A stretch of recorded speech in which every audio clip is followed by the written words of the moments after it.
What's going on? What's going on, ladies and gentlemen? Ladies and gentlemen, this is indeed the best night of the week. You want to know why it's the best night of the week? Let me tell you a secret.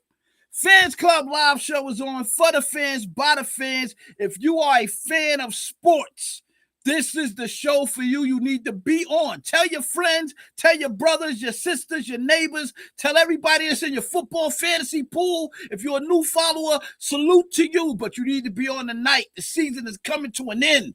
The playoffs is around the corner. The NFL package has been made down to $20. So guess what? They know that the season's coming to an end and all the games are going to be free. So you come on. You come with other fans and you be a part of it. Fans Club Live Show for the fans, by the fans. We're about to get into it. I have my panel of experts with me. They are ready to go. I need you to be on here. Bring your facts. Know your teams. It's about to go down. Let's go.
ladies and gentlemen, good evening.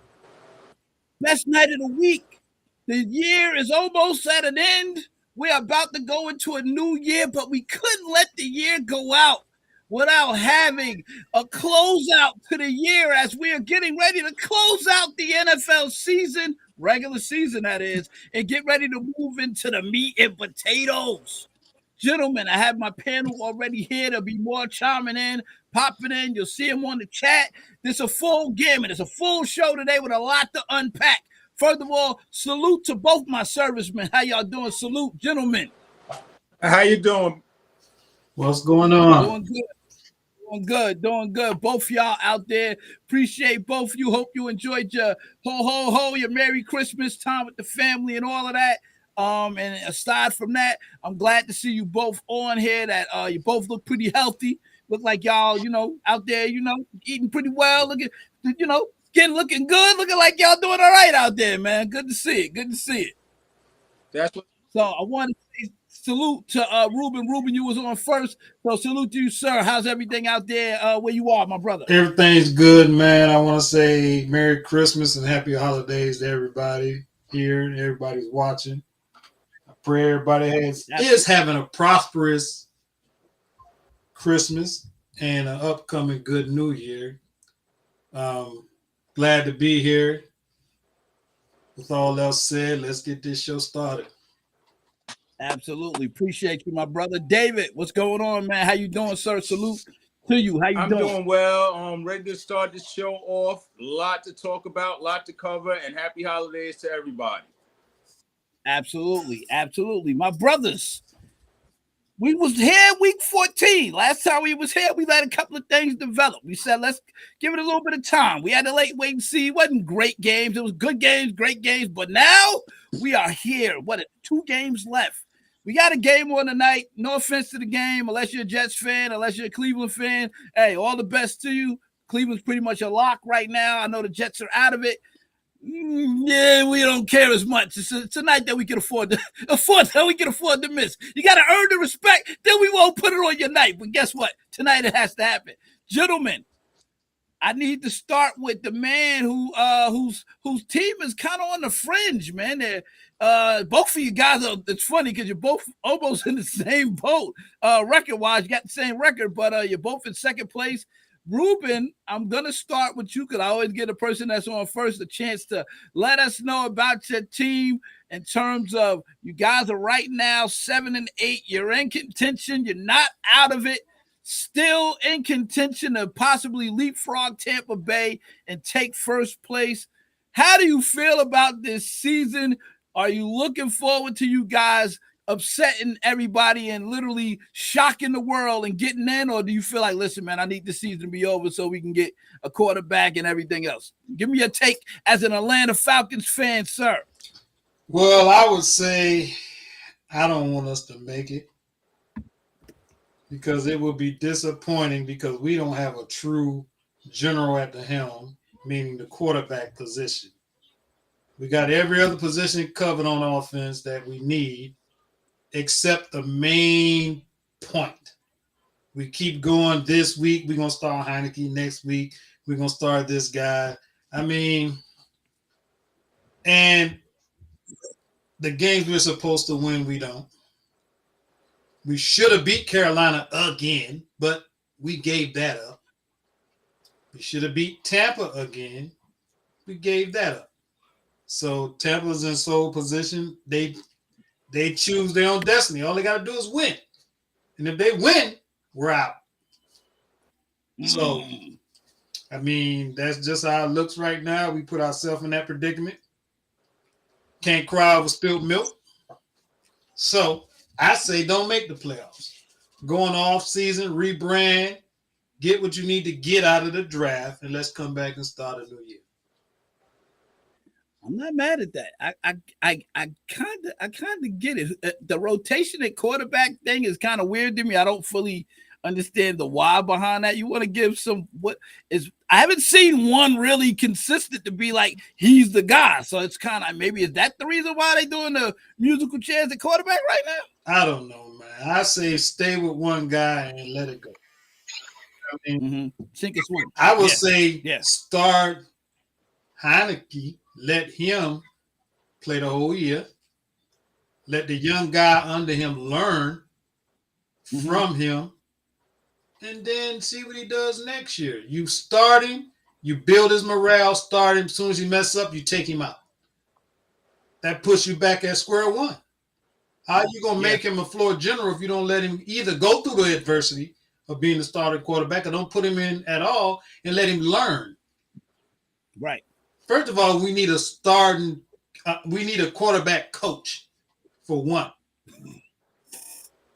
Because over the years, we've let too many good quarterbacks go with the potential of being great to other teams, and they go to other teams and be great. That's a good point. Okay. How your rookie? How do you feel about Bijan? I know you wasn't thrilled about him initially when you drafted him because you felt y'all had a whole lot of other holes. Has he been promising, or like where's your take out with him? And I know Drake was from 2 years ago. So how do you feel about how Drake has developed in the last year or so? Now that Sawyer number one, I think he is your number one. It's clear as day. I can't between Bijan and Drake. I can't measure them upon their performance because they don't have a real man at the helm to even get them the ball. So I can't judge. If I was to judge them off right now, I would say they're good. I wouldn't say they're great because you don't have anybody that can get them the ball consistently like they need. But the games I've seen where he's flourished, he's looked awesome. I mean, I like Drake London. Our tight end, that number one pick we wasted on him. Wasted? You don't like picks? He stay hurt, and then when he's in the game, it looked like he don't want to play. I never heard that take. So okay. I mean, he's a tight end, but he's like a wide receiver tight end. He can't block. He's a twin. Yeah. He can't. What are you gonna put him in there to do? But catch the ball. He should be. Yeah, go ahead. I'm sorry. All you can do is put him in there is to catch the ball. He can't block, and he's injury prone. As soon as he try to block somebody, he's gonna be out of there. Him and Jonnu was a nice little combination that y'all had at one point. The two-headed tight end monster, but it seemed like y'all didn't know how to properly use both of them together. So that's kind of weird. It started off like one have a good game, one have a horrible game, one have a good game, whatever. Like it was kind of like wasn't utilizing both of them. So but as for Bijan, I like Bijan. I like what he brings to the team, but at the same time, we could have used that number one pick in another way. We already got promising running backs in the backfield. We didn't need another. You know what I mean? The average life of a running back in this league is what, 3 to 5 years? If they lucky, yeah. You know what I mean? Yeah. And it's so many good running backs that's out there. To waste a number one pick on a running back, I don't understand why we did that. I really don't understand that. It's a good point because when you look like McCaffrey's leading the league, but it's only 1,300 yards. Exactly. That seems low. Maybe I'm crazy. That is low. The next closest person to him is like Kyron Williams with like, what, not even 1,100 yards. Right. So it's like, what's going on with the running game that running backs are like not having these astronomical numbers that we're used to seeing? Because it's a pass-happy league now. It's a pass-happy league. So the numbers are diminished for running backs, except for like teams that if they had a star running back, they would be up there like Pittsburgh. That's what they love to do. They love to run the ball. They love to pound it down your throat. But if you don't have the right caliber team to do that, then you can't. The person who I would think will be leading the league is in Tennessee, but guess what? Crazy. You know what I mean? So crazy. It is what it is. Just like in the Giants, with the Giants. They moved on from Danny Dimes, and look what happens. Yeah. What did I say about Danny Dimes before? Oh, go ahead, remind us, because I've heard so many echo. I heard people change their tune, and then people that was very big advocates. He was not the one. I said it a long time ago. He wasn't. They gave me all these excuses. Well, the line ain't blocking, they ain't doing this. Okay. Now you see. You got a no-name back there. He sucked one game when he put him in, and after that, he's been doing a little bit better. So, well, he got benched now, so I don't think he's getting that spot back. Tyrod, get out of here, young man. But he did enough to show a flash that I think the Giants will either keep him or somebody else to take a shot and say, you know what, DeVito, come over here, buddy. Right. So, but hey, yeah. I mean, they paid Danny Dimes what, 26, 27 million a year? You overpaid that job. What is up with Ridder? Do y'all feel like do you have any enthusiasm, optimism that Ridder could be the guy maybe next year, or you have to get a quarterback? It's so many holes to fill in Atlanta, man. We need a line. There's so much stuff we need, man, till that it affects the outcome of every position. You know what I mean? If we can't rush the quarterback, we can't get the defense off the field, the offense is stagnant. And then when they get on the field, it's like their aura is gone. Their mojo is depleted because they just sit on the sideline cold the whole time. You know what I mean? It's a lot of things, man. And we're injury prone. People get injured all the time. And man, I don't know, man. I can't call. I would like to keep him though, just to see what he'll do. I would like to keep him. Yeah. I'm biased because I like Cincinnati a lot. The Bearcats. And he comes from a school he comes from a school that breeds good quarterbacks, that learns. You know what I mean? So I say the main thing we need is a quarterback. We need a quarterback. Is it what? Say that one more time. You broke up. Say that one more time. We need a quarterback coach. I've been saying this for years, since the Mike Vick era. We need a quarterback coach. So it's not the talent, but it's the development from the coaching staff. That's a different take, Ruben. I've not heard nobody mention that. Usually it's player. I've not heard that about like a position coach. That's interesting. Okay. Look what happened with the boy that took over for Brett Favre up in Green Bay. He sat behind Brett Favre, what, 3 years? 2 or 3 years? More than 3, 4. Yeah, a long time. Yeah. Oh, Aaron Rodgers. I thought you talking about Lord. Jordan Love ended up sitting another 3 years too. So don't go to Green Bay. They're gonna keep you on the bench at quarterback. Aaron Rodgers sat there and look what happened after he took the reins. Development. They developed him until it was time to unleash him, and look what he did. But you guys, you do have some promising. Your safety Bates is amazing. He's up there. I think he's second in the league in interceptions, behind Mr. Bland over there with the Cowboys. But Bates is balling out there, man, for y'all. So I give him that. We always keep a good safety or a good corner, and guess what they do? Leave us. That's a What was the guy we had? He was a year or 2 years ago. That was outstanding. Corner. I can't think of his name. AJ Terrell. Terrell, now? He's still with y'all. He was hurt. Is he still with us? He hurt? Had a bad year, man. He started to get off hurt and kept trying to play. So yeah. But he's not the same player he was 2 years ago. For some reason, I thought he was at Cleveland. He's still He's still in Atlanta. All right, good. I tell you, man, when they come to Atlanta, they either get hurt, something happens to them. I don't know, man. It's because y'all don't be, ever since y'all don't be loyal to your guys, man. You're supposed to be loyal to Dion when you had him. You're supposed to be loyal to Vic when you had him. Y'all just but Dion wanted too much money back then.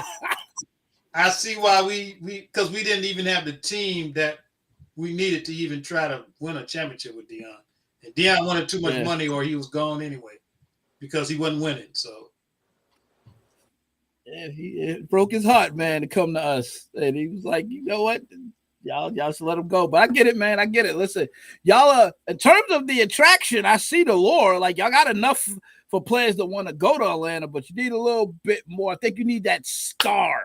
David, I don't know if you agree with that. Is there anybody on their roster, David, and Ruben, that can be the guy that's gonna attract free agency and stuff like that? What you got, David? What they did last year, because they signed Jesse Bates from Cincinnati.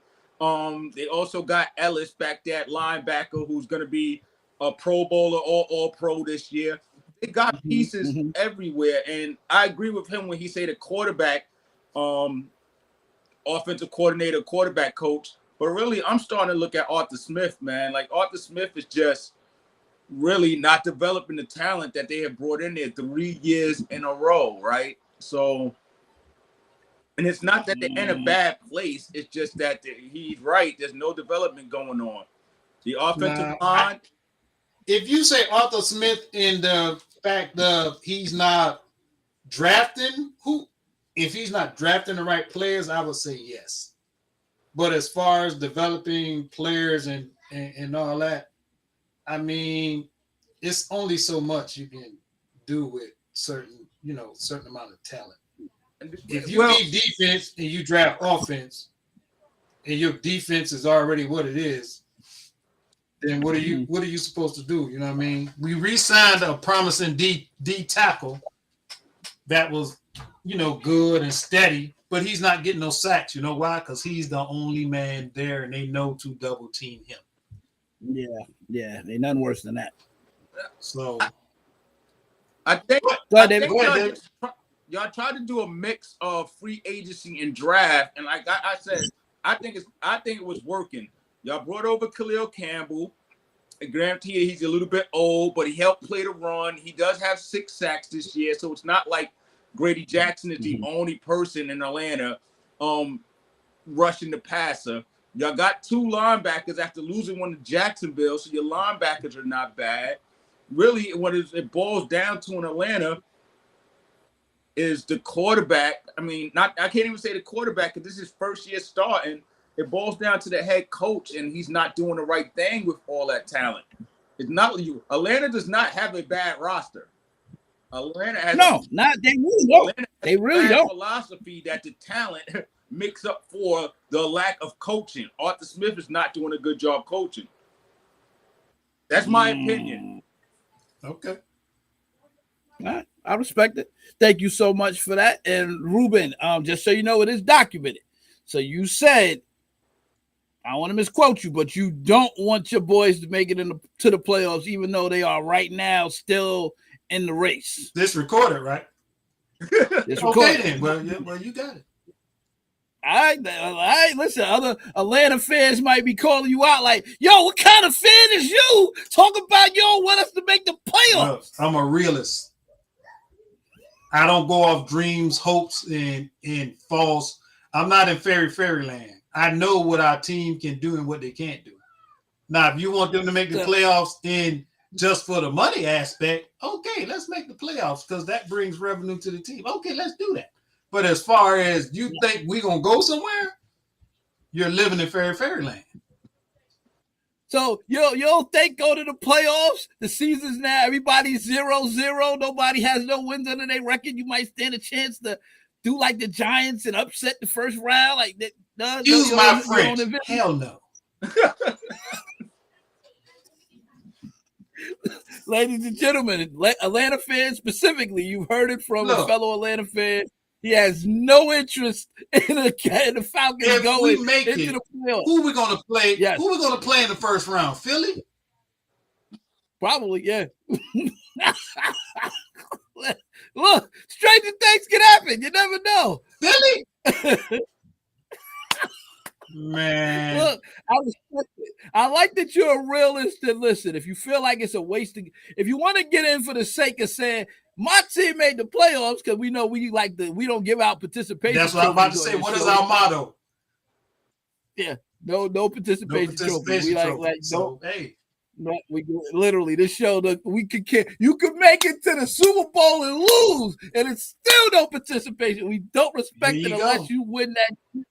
That's the motto. Yeah, I think it's very high. So I get it. That's the motto.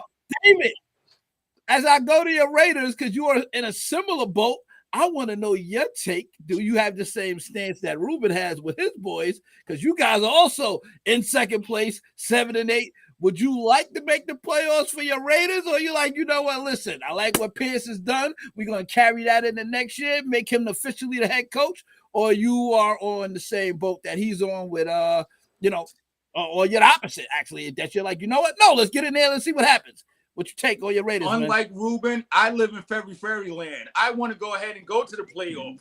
I want to go to the playoffs. I want for every possible way for AP to keep his coaching job. And the only way I see him keeping it is going to the playoffs, right? So I'm hoping we win these next 2 games. I don't see us winning the game against the Colts, but I'm hoping we win these next 2 games, and I'm hoping Kansas City lose 1 more, and I'm hoping that the Raiders win the division. You know why? Because all that's going to make people say is, hey, AP knows what he's doing. Let's go to Vegas. Let's go to Vegas. And we'll have money after we get rid of Jimmy G and his contract, and we'll have some more money after we trade Devontae Adams, because I know he's gonna want to go. What? And I just want to make sure that the talent wants to come to Vegas and come play for AP. So I almost have to root for us going to the playoffs. With that being said, it pushes us further down the draft line of trying to get a quarterback and trying to get right. We're almost in similar situations at the Atlanta Falcons, right? Yeah. I just think AP did a better coaching job than what Arthur Smith has done. I want to see y'all in the playoffs. You know why? Because that defense has been wreaking havoc these past 3 games. Y'all got the top defense, scoring defense, and top defense in the league for the past 3 weeks. So y'all are sitting in a different boat than I am. So y'all have something y'all can build off of. That's the same thing the Giants did at the end of the year when they went all the way. So y'all are sitting better. If I had your team, I would say yes. Let's make it to the playoffs. I would say that because that means we got to fight and hope. But has our team did anything remotely close to what y'all did? No. Exactly. No. Record-wise, that don't count? No. Same exact record. You got to think. We got the same record, but at this point in time, we have the tougher schedule. Nobody was expecting us to put up 60 on the Chargers. Nobody was expecting us to beat Kansas City in Kansas City on Christmas Day when our quarterback only throws for 62 yards the whole entire game. Yeah. So, nobody wants to go against that Raiders defense. And once again, that's AP. He went and got a guy that he recruited from Arizona State that he knew that he could fit in Patrick Graham's system. And Jack Jones has just been a monster the last 3 games. 3 games, 3 picks, 2 pick sixes. Look, he's great and all, but Crosby's the guy, man. Crosby is the motor that keep everything going for y'all, man. He is a monster, dog. Crosby hasn't had a sack in 2 games. He's been playing hurt with the knee, so I'm not going to knock him. But Malcolm Kuntz has came on and sort of his relief. Malcolm Kuntz has 5 sacks over the last 2 games. He had 2.5 sacks against Kansas City and 2.5 sacks a week prior to that. So now our defense everybody wants to just play for AP. So that's so that's the difference between us and Atlanta. And I'm not trying to be funny again, but I don't think a lot of people in Atlanta anymore. Arthur Smith has been there for 3 years. He's given them the exact same result 3 years in a row. Not bad, but not great. So they might be in a need for a different coach and a different philosophy. We need to find a way to stick with. We need to force these 2 wins out and find a way to stick with this philosophy. That's why making the playoffs is going to be so essential to the growth of the Vegas Raiders. So you're saying no Harbaugh? I'm saying Harbaugh signs with us. I'm sorry, AP, you got to go. But I'm not going to chase Harbaugh if AP gets us into the playoffs. If he gets into the playoffs, the same thing that Rich Bisciotti just did 3 years ago, don't make the same mistake twice. Mark Davis' car would get bombed. So you mean y'all shot yourself in the foot for almost over half a year in football. Somebody comes along and is trying to clean it up and is making progress. If he don't make the playoffs, y'all don't want to keep him?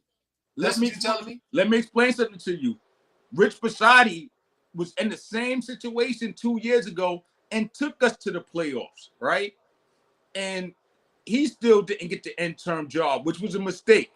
Mark Davis just said it was a mistake. So he can't make the same mistake twice.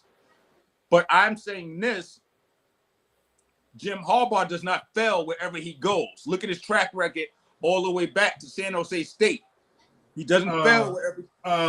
Hold on. Let me correct. I thought Harbaugh's off the even conversation because of whatever Michigan did with his contract that he got this big like 125 million He or something hasn't like that. signed it yet. Let me correct you about Okay. Harbaugh. When Harbaugh went to San Francisco, that was not his team. Initially, yeah. That wasn't his team. That was all drafted by who? Mike Singletary. Exactly. Singletary, right? Exactly. So that was not his team. Now he took and progressed with what he had, but it wasn't his team. And then in the end, he didn't win a Super Bowl, did he? No, He got to the Super Bowl and built them back up to irrelevance. Where Mike Singletary had them out of irrelevance.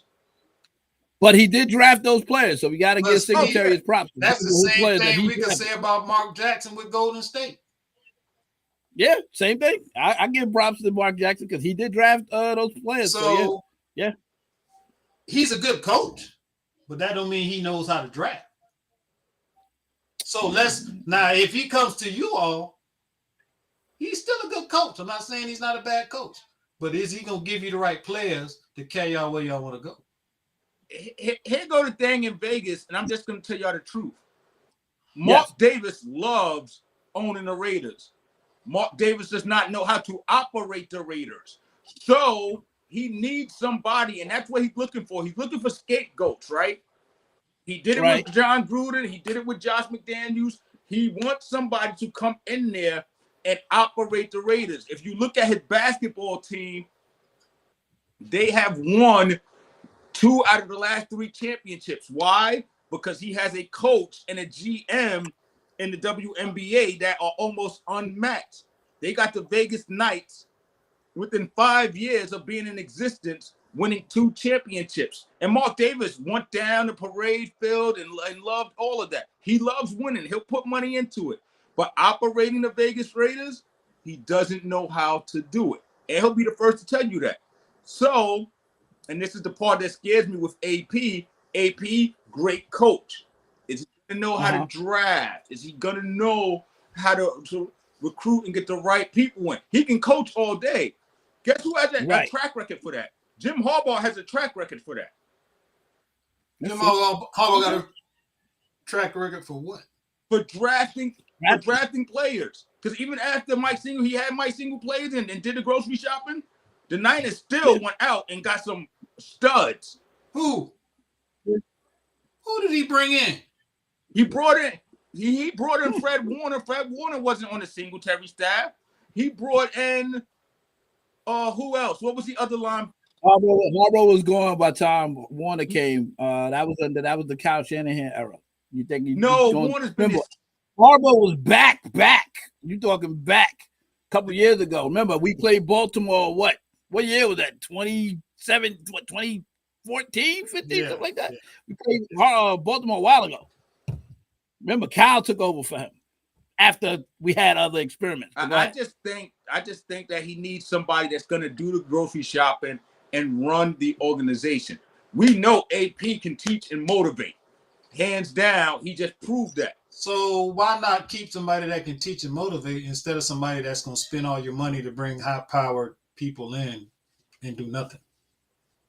He just made those mistakes with Gruden. I'm hoping that he's not. But Harbaugh is not John Gruden. Harbaugh is not Josh McDaniels. Look at their track record. Look at his track record. AP ain't neither one of them. Huh? AP ain't neither one of them either. So you respect the Raiders, but you're not big on the coach right now. Am I hearing correctly, Ruben? You're not big on AP as the full-time coach. I'm saying keep AP. Oh, okay. I'm saying keep AP. He's saying if AP don't make it to the playoffs, he got to be gone. No, I did not. Don't put. What did you say?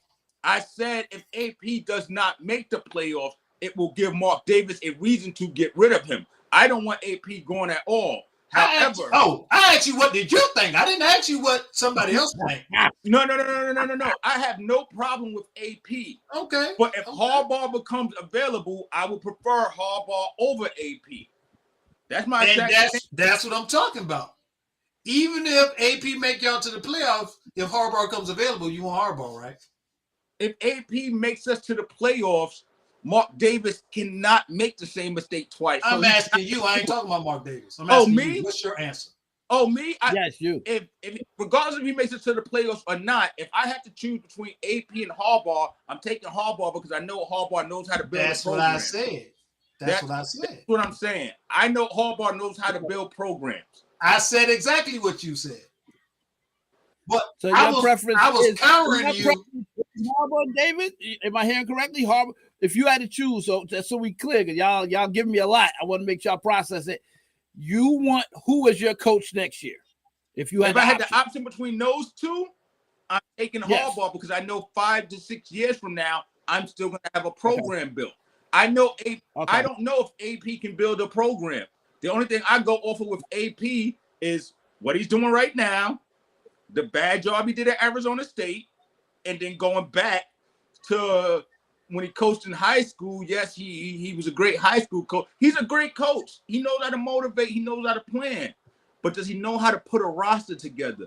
Does he know salary cap restraints? Does he know how to manipulate those? And I don't think he does. I think Harbaugh knows the business part of football while being a good coach. This is just my take. Well, don't you guys have like really good your GM? Obviously, we always highlight the So you're not one of the, because I know Rich is a big fan of the big three that y'all got, and you must not be. Let me explain something to y'all about Chip Kelly, and you got to look at history, right?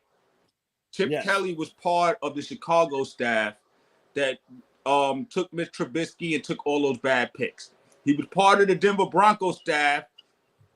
He's only been with us for 2 years. He was part of the Denver Broncos staff that took that team and slowly deconstructed them to the point where they're a bad franchise, and now Sean Payton is in the building trying to bring them back up. He did those as the assistant GM, granted. He wasn't the head man, so I'm not going to put all the fault on him. But when I look at his track record, bad drafting by Chicago, mediocre drafting by the Denver Broncos, both teams are in freaking talent hell right now. Why would I want to give him a chance with that in Vegas? So Kelly does not get my nod out of the big three. And me and Rich have talked about that offline.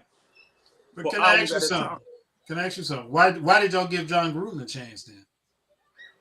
The second time or the first time? Both. Huh? Both. The first time, let me explain something to you. John Gruden doesn't know how to draft either. But John Gruden will go out and get, I need Jerry Rice. I need Bill Romanowski. I need this person. I don't want to come in here and teach. I want to call Zuggle Balana 35X Charlie Zebra and watch them run it. That's his thing. That's his thing, and it worked. It worked for us, and then it turned around and it worked for Tampa Bay. So that's his thing. No, it didn't work for Tampa Bay. No, it didn't. The only reason it worked for Tampa Bay is because y'all dummies didn't change your playbook. No, but you saying that, right? But look what he did. He brought in veterans that he didn't have to coach up and got them to the promised land. Oh, he brought veterans well. He brought in Keyshawn Johnson. He brought in Tampa? Yes, he brought in Keyshawn Johnson. He brought in Keenan McCardell. He brought in the quarterback, Brad Johnson, because they kept trying to throw out what's the guy name? Didn't they trade for him with some money and some draft picks? They traded for John Gruden from y'all. Yes, they gave y'all money and draft picks for John Gruden. Yes. I think like week 6 or 5 or something like that. So when did he draft anybody to win the Super Bowl? No, he didn't get traded mid-season. He got traded at the beginning of the season, and he didn't draft. I keep telling you, he didn't draft. He went out and signed veterans. John Gruden does not draft talent. He goes out and signs the players he knows who can fit his system and lead to success. Now, regardless of all that, regardless of what you just said, they won the Super Bowl. Why? Don't tell me because he brought talent to Tampa Bay. Please don't say that. He fixed their offense and got their offense over the hump with the veteran talent that they needed. No, their defense won that championship. Their defense won that championship. You better look it up, son. You better look that up. Better look that up. Their defense was always great underneath Tony Dungy. He brought enough in on offense to run. Hey, run my simple offense, and let's stop getting eliminated in the NFC Championship game and go ahead and win this Super Bowl. And that's exactly what he did. Did he draft anybody? No, he didn't draft. But like I said, he brought in Keyshawn, he brought in Keenan McCardell, brought in Brad Johnson. So that answers my question of why did y'all bring him back? Why did we bring him back? Because Yeah. the plan was to do the same thing. Let him run the business side of going ahead and getting this veteran talent. If he never goes into that email scandal and gets fired, which he essentially got fired, we would have been doing the same thing. I want a building. I want somebody in the building that can manage the business side. I know AP can coach. I would be perfectly happy if we kept AP and we brought in a GM similar to John Lynch, or we brought in a GM. But you don't want Champ Kelly. You don't want Champ Kelly as your GM. Not as my head GM. No. Look at his draft history at Denver and Chicago. Doesn't mix well for me. You could even say that. Funny, Raiders got totally different. Rich got a whole different stance on it. He loves what y'all got in place. That's interesting. I mean, because he wants to give him a chance. Because granted, Chip has never been the head man, but in Chicago, he was a second in charge. He was the one going out there and scouting these guys, and him. And I can't remember Chicago GM. I'm not even going to sit here. Yeah, no, that's trying to think about it because it wasn't Pace at the time. It was the other guy. Right. The system Chip Kelly had in college, I don't see why they Champ. It's Champ Kelly. Oh, Champ Kelly. Champ Kelly. Why he said Chip Kelly? I know. It's his southern accent. But I seen Champ Kelly. I seen Champ at both of those places, and like I said, Now, if we can find a GM, take the GM from the Arizona Cardinals, Monty, take the GM from the Niners or somebody in similar fashion. Hey, still from the Niners like the Tennessee Titans did, because they got Cawthon down in Tennessee, who I think did a good job, right? Yeah, I've missed him, man. He was. I think that. And then AP can stay there because I don't need AP to grocery shop. I need him to coach. And a coach is a coach, a GM. I mean, don't get me wrong here. Look, go get Ryan Clark and make Ryan Clark y'all GM, man. This what I'm getting at. A coach is there to coach the team, the head coach, correct? He's not there to. I mean, the GM's supposed to draft. The GMs are supposed to draft. They bring the head coach along to put it together. That's how I'm thinking it's supposed to work as a team effort. But you saying you don't want AP to do this and AP to do that, that's out of the realm of being a coach. Is what you say. The things you don't want him to do is out of the realm of being a coach. No, it's not. Am I correct or not? No, it's not in the NFL, because you better look around. People ain't drafted. Leach ain't drafted for Andy Reid. Those Andy Reid picks. Nobody's drafted for Belichick. Those Belichick picks. Nobody. Who you talking about? Nobody drafted for Mike Tomlin. Those are Mike Tomlin picks. Look at the coaches you're talking about. Listen, I'm just telling you the honest truth. So they've earned that respect. Okay, yes. I get you. So don't tell me that Champ Kelly is gonna sit there and draft and make a good draft and freaking now AP is not gonna learn to have say in what he wants. Okay, I'm gonna understand this, because all those coaches you just named, when they came into the league, they was under the tutelage of somebody else, correct? They were all at one spot at one time before, right? I don't know. Bill Belichick was under. Who was Bill Belichick under? Tomlin? Parcells. All these guys. I don't know who Tomlin was under. That's a good one. Maybe Tomlin came from college, I think. He was from underneath Coward. Huh? Was he underneath Coward? I don't remember for sure if he wasn't. He might have been. I thought Tomlin came from college. But anyway, all these great coaches of the game. I don't remember. All these great coaches of the game today. You muted, Al. I couldn't hear you. I don't know what you just said. Can you hear me? Go ahead. Lamar was saying something about Tomlin for you. Go ahead, Lamar. No, I thought he came from Minnesota. That's all. Maybe that's what it yeah. was. Okay. What's up, brother? Happy holidays, by the way, man. Glad to see you. Happy holidays to everybody. Salute to everybody that's on. God bless. Same here. Now, Same here. these Y'all beat potatoes on the Raiders as I get ready to move on. Okay, I'm gonna finish with this. All these coaches that you're talking about, that they have earned the right to do that. They came up the ranks, bumped their head, got right, and look where they're at today. Now, tell Lamar stop that, Lamar. I can't. You sitting here talking about AP as if he hasn't done anything to earn nothing. Like you saying, if he don't make it to the playoff, if Harbaugh comes available, I want Harbaugh because this, and this. First of all, Harbaugh's going to cost you a lot of money. A ton. But he's worth it. I'd say that much. He's worth every penny. Harbaugh's going to cost you money. Okay. And I know you want to win a championship. You want to get Raider Nation back live again and all that. And you think Harbaugh can bring that to y'all. You think Harbaugh can bring that to y'all. But I'm biased because I like to see players coach.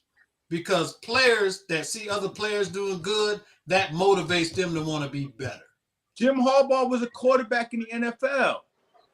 I'm not talking about a quarterback. I'm talking about a hard-nosed, to-the-grind person like AP. I'm not talking about some pretty boy quarterback, okay? I'm talking about other positions that's in the grit. Quarterback ain't in the grit. He knows everything. You like Dan Campbell for the Lions. You like that. You like the gritty type of coaches. I like those guys. I don't like these quarterbacks coaching. And even though he's a smart guy, I'm not knocking Harbaugh. Harbaugh's a smart guy. I see what he did with San Fran. I think I wanted them to keep him, but I don't know why y'all got rid of him. But that's another story. Management, and him and management didn't get along. So don't know. But Harbaugh is a hard-nosed dude. He is kind of rough around the edges. So yeah. But yeah. I like AP, man. I want to see more black coaches stay in the league, man. You know what I mean? So Ruben got AP as the guy to stay for y'all. David, you're on the fence between the two. You'll keep AP from what I'm hearing, but if all things line up, you're totally fine with throwing the bag at Harbaugh ain't leaving. I don't see it happening. David, so as I close your Raiders, let me know, man. So you guys are 7-8. You got a hard schedule, winnable, but it's hard. Do you see y'all sneaking in and leapfrogging Kansas City? What you say, sir? Or is it Denver? Because Denver is, they done benched they done benched Russell Wilson, and now Stidham might be the guy that beat y'all and knock y'all out of here. What's your thoughts? I'm going to tell you here right now, and then I'm going to come back and tell y'all I told you so. If we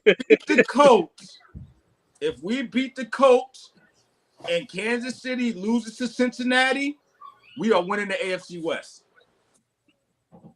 I like your chances. If I don't think we're going to beat the Colts. I'm going to be honest with you. I'm not worried about Denver. I'm not worried about Denver. Denver is a broom. I'm just ready to sweep them. But if we beat the Colts on Sunday and Kansas City loses to Cincinnati, we are winning the AFC West. We beat the Colts. Why y'all can't beat them? Yeah, well, I'm surprised by the Colts. That's your No, it's not that. It's just a combination of Pittman and Jonathan Taylor being up to health. They do have an offensive line. A lot of people think it's underrated, but they got some ballers over there. And their secondary is horrible, but that front seven is nice. So I think this game is going to be tough. I'm hoping that Gardner Minshew messes it up for them somehow. Some way. Josh down. But I see this. I think this is going to be the upset to my season. Now, if we win this game, like I said, the way Kansas City playing, I see them getting blown out when they play the Bengals. I personally see y'all beating the Colts, and then I see Jarrett Stidham getting his revenge and beating y'all. That's what I see happening. The script is too perfect. I'm like, what? They're gonna magically bench Russell Wilson and let this kid be the one to play against the team that everybody on the Raiders was like, we should have kept him. just to give him another shot? I don't know, man. The script seemed too perfect, man. It looked like a Hollywood script for a sequel, bro. I like it. I say y'all beat him because if we That's could beat your him sick 29-10, mind, but I don't see that happening. Remember I said it here, Look. Al. Stidham beat them and knocked them out. We Look. don't lose to Denver. look, the Colts. We beat the are- Colts 29-10. I think y'all could do way better than we can. Yeah, I don't see why you worried about the Colts. That's very weird. That's a random team to be worried The about. Colts are in the playoffs, right? They're in the playoff race still. They're not out of it. They have a lot to play for right now. Yeah, they're 8-7. That's Yes. true. That's true. They have a better record than us right now. It's not like they're not playing for anything. Yeah, that's true. That's The true. Colts It's are all number about 7. Gardner Y'all are Minshew. number 11. Yeah, listen, y'all. Look, what's crazy is all the teams on screen right now are either locks, Philly Niners, or they're in contention, like you got both you guys. Yeah. So it's season's not over yet. Hey. It's still a lot to go. And since I have that, David, hold your thoughts. Ruben, hold your thoughts. I gotta go to the next team that's on here. One of my other panelists. Congrats to his Philadelphia Eagles, who got off. You know, they had a little run of losses, and then they bounced back with a little bit of help. No, I'm just playing. Go ahead, Al. Talk to us about your Eagles flying, getting themselves back to. Now I can't even say looking like themselves because the Giants get a little scared there. But talk to us about your chances going into now that the season's almost.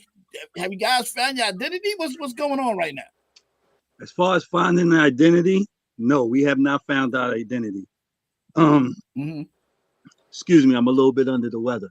But Okay. listen, things still is not right in Philadelphia.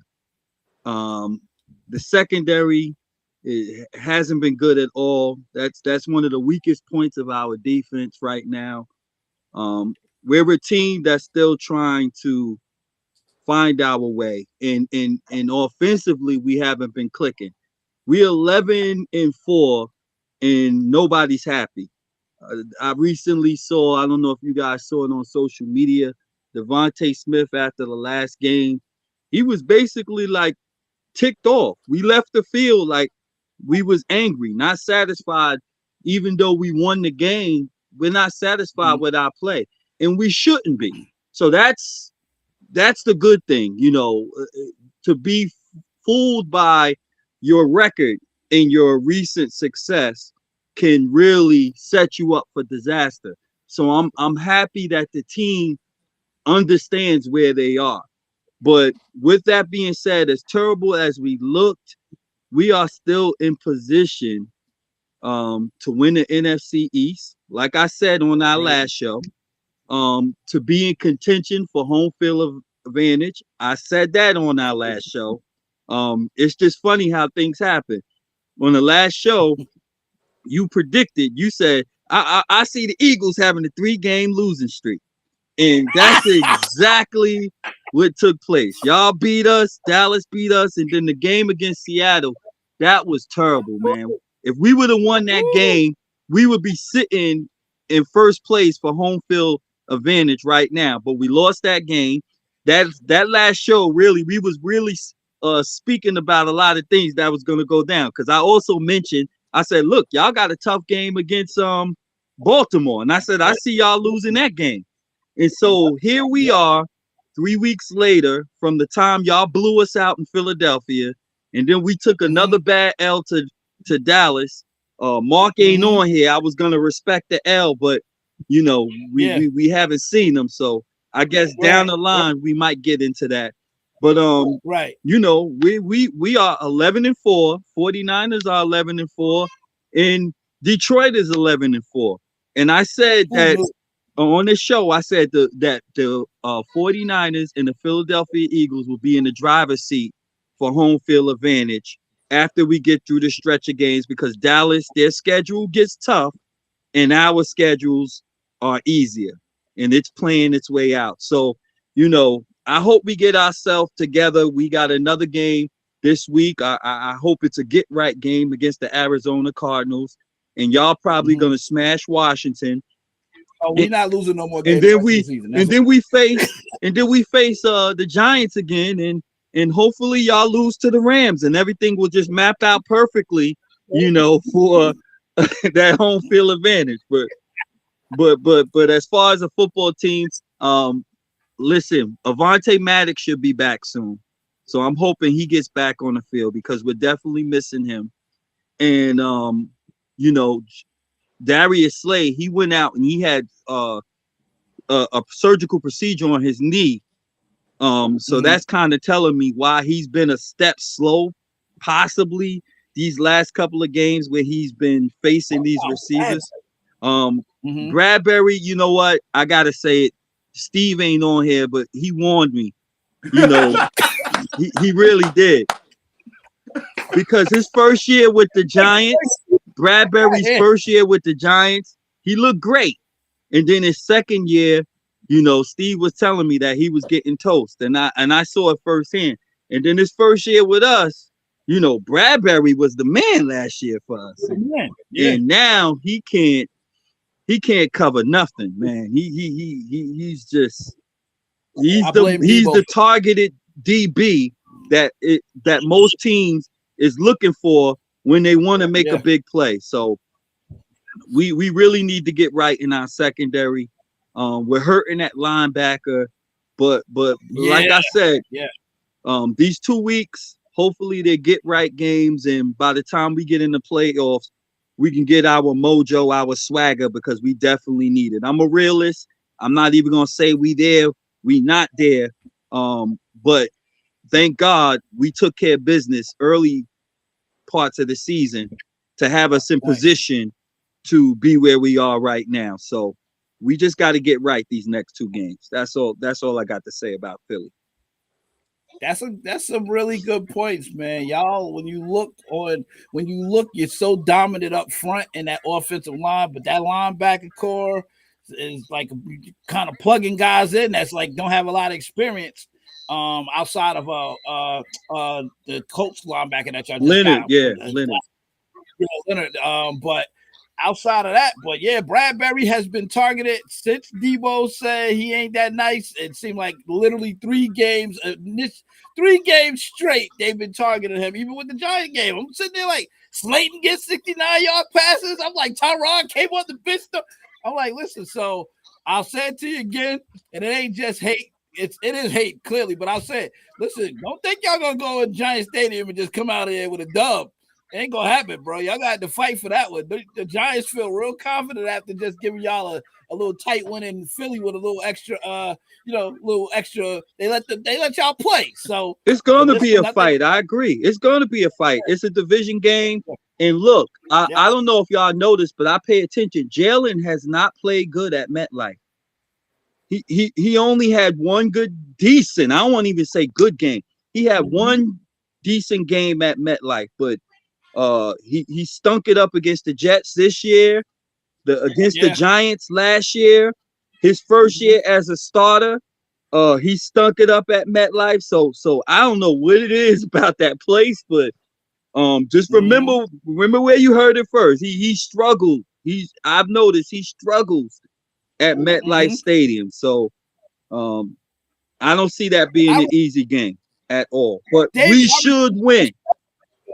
Yeah, y'all should. On paper, y'all should win. I just feel like how I called me and Mark have had multiple conversations outlining how stuff might fall into place, and for that 3 game to happen exactly the way me and him talked about it was kind of like we may have cracked the code, but I'm not going to release everything yet. But that one was when we nailed that one because we talked about it and said, "Yo, it's going to be 3-way tie," and it was exactly what I thought. But again, I didn't have us losing to Baltimore, but I knew it was a strong possibility of it because Baltimore tough. But I didn't see them coming in beating the brakes off of us at home like they did, and Purdy acting like he forgot how to throw a 2-yard screen. My bad, Purdy. When did that happen? But it happened. So now that the race is here, before I go to my team, because I'm last, I need to know, y'all. I need to know. Have y'all changed your MVP consideration? Who is your favorite now? I don't need 3. I need who, because there's 2 games left. Who do you have, gentlemen, as your MVP clear-cut or let's say with these 2 games, I know who I'm sticking with, and I'm gonna go with that person. I had him in my top 3 before, and I'm gonna keep him there. I'll save myself to last. David, I'll go to you first. Ruben, you second. Lamar, you third. And don't just give me the name, give me the why. David, it's on you. MVP, who was the clear-cut favorite? If he finishes with 200 yards, I'm taking Tyreek Hill. I'm taking Tyreek Hill because Lamar Jackson, granted he won against y'all, 26 touchdowns is not what an MVP is, right? Plain and simple, we're just going to keep it real. His 700 yards rushing is nice, but he only has 3 more touchdowns with that. Purdy killed himself. Dak killed himself and took him out of the race. And McCaffrey, even though he's putting up numbers, he might lead the league in rushing, but you also got Raheem Mostert, who leads the league in touchdowns. So I think he kind of is going to be the equalizer that keeps CMC out of that competition, right? So clear cut right now, there's not a receiver that's close. 5 weeks ago, AJ Brown was close, but then he just started playing bad. So now, if he needs 300 to go over 2,000. I said if he gets 210 with maybe 2 more touchdowns, he's the league MVP because he was clearly the best player the whole year. These quarterbacks, this is a bad quarterback year. None of these quarterbacks deserve to be the MVP. A bad quarterback year? Look around the numbers. That's a stage, man. That's different. I agree. That's a top. Good point. Clear. I respect it. Ruben, who you got? MVP. No questions asked. It's clear as day. Who you got, sir? I've been looking, and I wouldn't say Tyreek Hill because I would give him Offensive Player of the Year because he clearly has earned that. I wouldn't give him MVP because the wide receiver position, I don't think, should be counted in the MVP race because you got to be very, very outstanding for me to pick a wide receiver.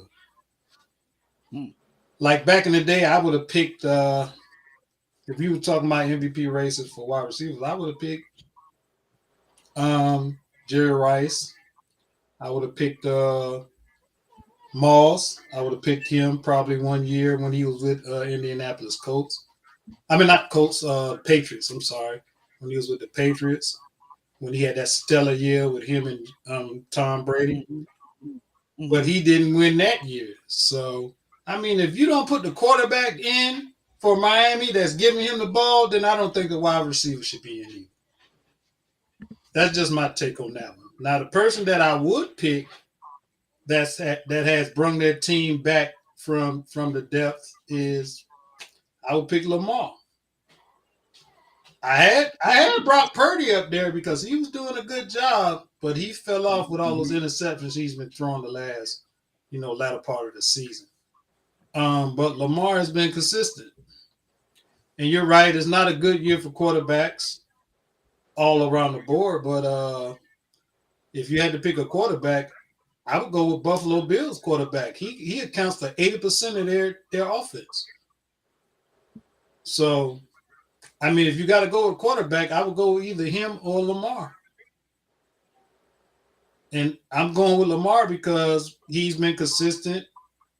He's had a couple of bad games here and there, but other than that, he's been consistent. He's been 270 passing with 1 or 2 touchdowns.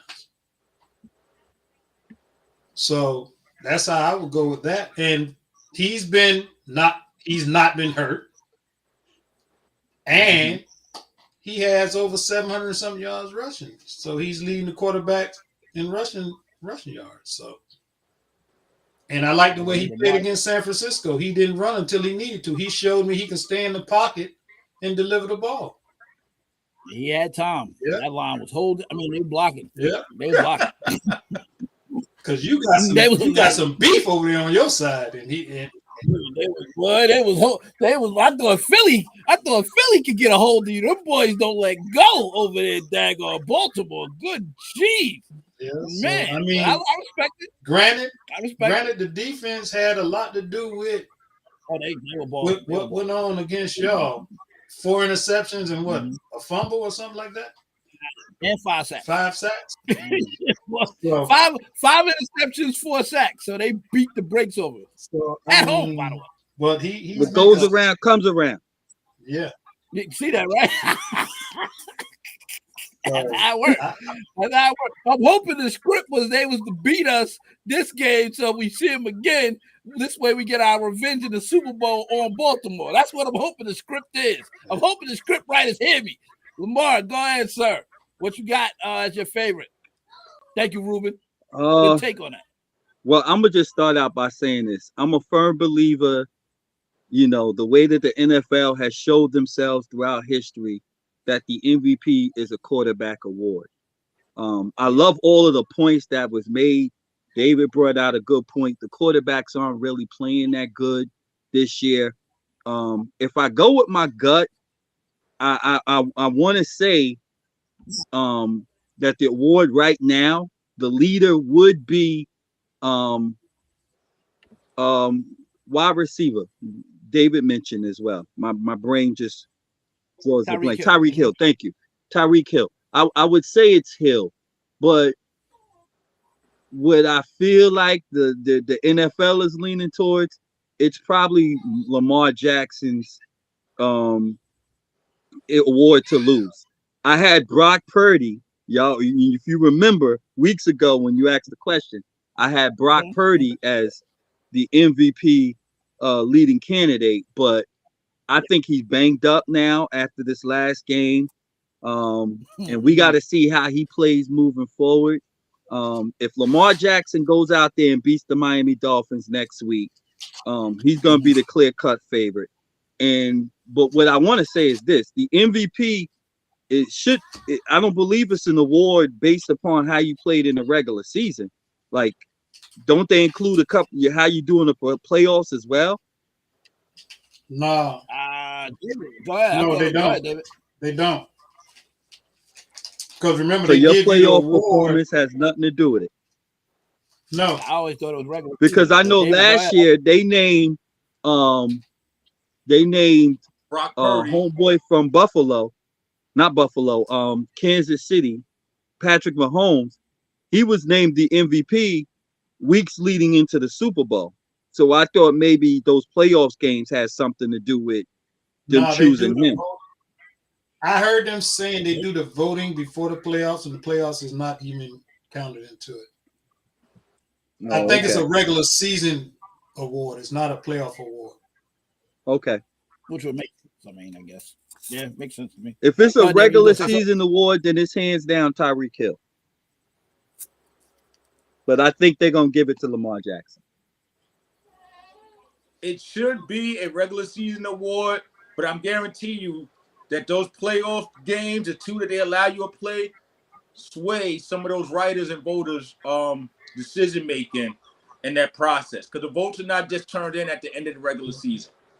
Well, look it up and see, because I was told it's a regular season award and it's done at the end of the regular season. Y'all can look it up and see. I mean, I'm not 100% sure on it. I'll say, man. So thank you, Lamar. So you got Lamar Jackson. No, you got Tyreek Hill. He's the one winning. I feel Tyreek Hill should win it. However, I believe the NFL is going with Lamar Jackson. Mm-hmm. So let me ask you this: we talking about Tyreek Hill and all the accomplishments he's making down in Miami. Why isn't Tua in the run? I can't answer for them, but I can answer for me. The only reason why I don't have Tua in the running is because the games he played without Tyreek Hill, his numbers immediately drop down. So you can't tell me that you are the MVP, but when your best player is there, your numbers go down. When your best player is not there, your numbers go down. So it must mean the best player on that team is Tyreek Hill, which means he would be the best player in the league. That's just my math behind it. And that eliminates Purdy because Purdy did not look good when Debo was out. So So that would eliminate Purdy, in my opinion. I'm telling you the straight up truth. I won't even lie to you. He did not look great when Debo was out those 3-game stretch at all. Like he looked as bad as last. He looked as bad as the other night, but he looked bad. So I respect that. Let me give my take on it if I can. So David got Tyreek Hill. Ruben got Lamar Jackson, if I'm hearing correctly. Right. And Lamar has Tyreek Hill as well. But he felt the league gonna give it to Lamar Jackson. I personally think Lamar's gonna lose to Miami. I think Tyreek is gonna light that secondary up. I give him 150. I'm giving him at least 150. That's we threw. Keep it. Forget the interceptions. We had success throwing the ball. Let's be clear. They don't have no corner on that team fast enough to run with. Nobody has a corner fast enough to run with Tyreek. So I got him getting off about 150. And they know that they want him to reach that 2,000 mark. So he gonna get some hefty long balls thrown to him. I don't know if Kyle Hamilton is back completely. I know he got the knee problem, David. I don't know for sure if he's still good after he got hurt making one of the tackles in that game against us. But either way, you're gonna have you got to pick your poison over there in Miami. And again, Monster got 20-something touchdowns. You got to account for him. You got to account for Waddle. You got to account they got weapons. So I feel like because they got all of this on their side, they know they want him to get that record. And knowing my old coach McDaniels is all about getting the players the ball and make sure they get their stamp in history. Because even when they had Marino this week, he was talking to Marino, not messing with Marino. It's like, bro, I get it. Like, it makes sense. Like, go if he's that close to that record, feed him, get that man the ball every way he can. And that's what I be hating on Lamar, even though it may sound like it. My personal opinion: 19 passing touchdowns and 7 picks is not sexy enough to win an MVP. I'm sorry.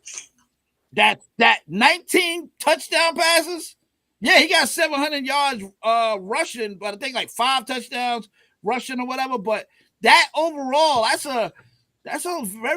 not very sexy as an MVP. It actually, realistically, like y'all all said, outside of Tyreek's, none of the quarterbacks is like ridiculous. Nobody's in the 40 touchdown realm. They're still in the 20s. Nobody has 40 touchdown passing or anything like that. So Tyreek is the one person I think consistently throughout the year, for the most part, with the exception of maybe 1 or 2 games, where he has been that guy. So for me, Tyreek is my favorite, hands down. Even with Lamar having 252 yards and 2 touchdowns. Why we acting like he had this 4 touchdown performance on us and he ran for 93? He had a great game, but dude, he has 19 touchdowns passing. That's MVP worthy. I don't know, man. I'm not sold on 19 being being something enough when Tua got 26, Purdy got 29. Like, if I'm a leapfrog him to MVP, like, you gotta have better stats than the 2 that's ahead of you. That's even Goff. Let's be honest. Goff got 27 touchdowns, and they're 10 and 11 and 4. So, no hate to Lamar. Lamar is Lamar. He's won it before, but I'm not sold on that stat line right now to give him that. But if they beat Miami, it's hands down his. But I don't see them beating Miami. I got them losing to Miami because I feel like McDaniels is feeding Tyreek that game. Deep passes, Tua go deep, and he's going to get to him. And he is too fast for them to cover. So that's my take on it. Any feedback on anything that anybody said? Speak now or forever hold your peace. Go ahead, Ruben. Tua has 4,200 yards passing. I don't know why he's not in the MVP race, regardless if he had bad games or not. 4,200 yards receiving. Passing. I'm sorry. You can't be NFL MVP if the guy on your team is better than you. That's crazy. That's why Purdy is out of my conversation, because Debo and CMC are better than him. His numbers are a product of them, not the other way around. Tua, and I like Tua, his numbers are a product of Tyreek Hill, not the other way around. You can't say all his numbers is a product of Tyreek Hill. He has 4,200. 4,200. He has. I could see if you say he had 3,200. I could see 3,200 or 35. Then you can say, okay, all his numbers are predominantly from him, but he has 4,200 right now. Steven. Ruben. Steve. I apologize. Ruben. 4,200 has been reached before. You fine. Yeah. That's not a big number, right? But he's leading the league. I know it's been reached before. 2,000 is a big number, and that's why I keep saying he's leading the league. He's leading the league in a bad year for quarterbacks. Once we all get that in our head, that this is just a bad. So that's a knock on him because he's leading the league in a bad year for quarterbacks. So he's putting up the same numbers. He's putting up the same amount of yards that somebody last year or the year before you wouldn't even consider for the MVP. Yeah. You wouldn't have. What's Goff's numbers from last year? You just shot yourself in the foot with that because if he's the only one with 4,200, why not put him in there? Regardless if it's a bad year for quarterbacks or not. Why You're gonna not put him in there with 42. I don't mean to talk over you. I'm sorry, that was very rude of me. But you're gonna put him in there with 4,200 passing yards, knowing that his receiver possibly has 2,000 of those 40. Come on, that makes no sense. Yeah. He has so that should be a knock on him. Yeah, the 2,000 mark was way harder than the 4,200. So you're saying that should be a knock on. We're not talking about he's going to get 4,200. He's at 4,200 right now, and his TD to interception ratio is nice, 26-10. Not sexy, but it is. It's good. It's good. It's nice. In a year where you say quarterbacks are not stellar, he's doing his thing. He's top tier. Yeah. He's leading the quarterback this year with what he's doing. I mean, I don't. Hey, listen, that's the judges, man. A lot of the voting sound like he's not even mentioned. I don't even know if Tua is mentioned in terms of that. I've heard him at one point. I heard Dak at one point, but then Dak dropped out. Purdy then dropped out. So he might leapfrog and jump back in after the Purdy performance. So it could be, but I think that 2,000 yards for me for a receiver, that's really hard to achieve, man. So I'm going with the receiver doing that if he reaches it. Even though he got a little bit. He wouldn't be close to that. He wouldn't be close to that if Tua wasn't throwing the ball to him and getting it to him. You got to remember that too. That is true. He got 106 catches, so he's getting the ball. That's what I'm saying. Go ahead, David. Bailey, the year Matt Ryan won the MVP, look at his numbers compared to the next person, right? His numbers was far and surpassed everybody else. You're talking to me about a league MVP with 26 touchdowns. We watched Sean Alexander run for almost 30 touchdowns one year. And you're talking about all these quarterbacks that have 26 and 27 touchdowns? Like, let's cut it out. We just accept it this year. You can't compare. Hold on, baby. Let it rock, baby. Let it rock. This year, quarterback play sucked. So why would I say, hey, all you suck quarterbacks, one of y'all get the MVP when this guy has 1,900 to 2,000 yards receiving? That makes no sense. I didn't say he should win it. All I'm saying is he should be in the running. He may be this time. I didn't say he should win it hands down. All I'm saying is why isn't he mentioned? That's all I'm saying. That's a good question. I don't know why he's not mentioned. To be honest, I'm not saying hands down he should get it. That ain't what I said. Mm-hmm. Granted, you're talking about him with one of the greatest receivers of this year. Okay, he's the greatest receiver this year. I get it. Just like you said, Matt Ryan, when he won it, he had Julio Jones. He had Habusa Mazada, whatever how you pronounce his name.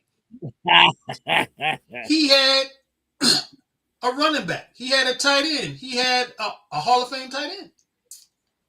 So why didn't you mention any of them three when you mentioned Matt Ryan? Because Matt Ryan,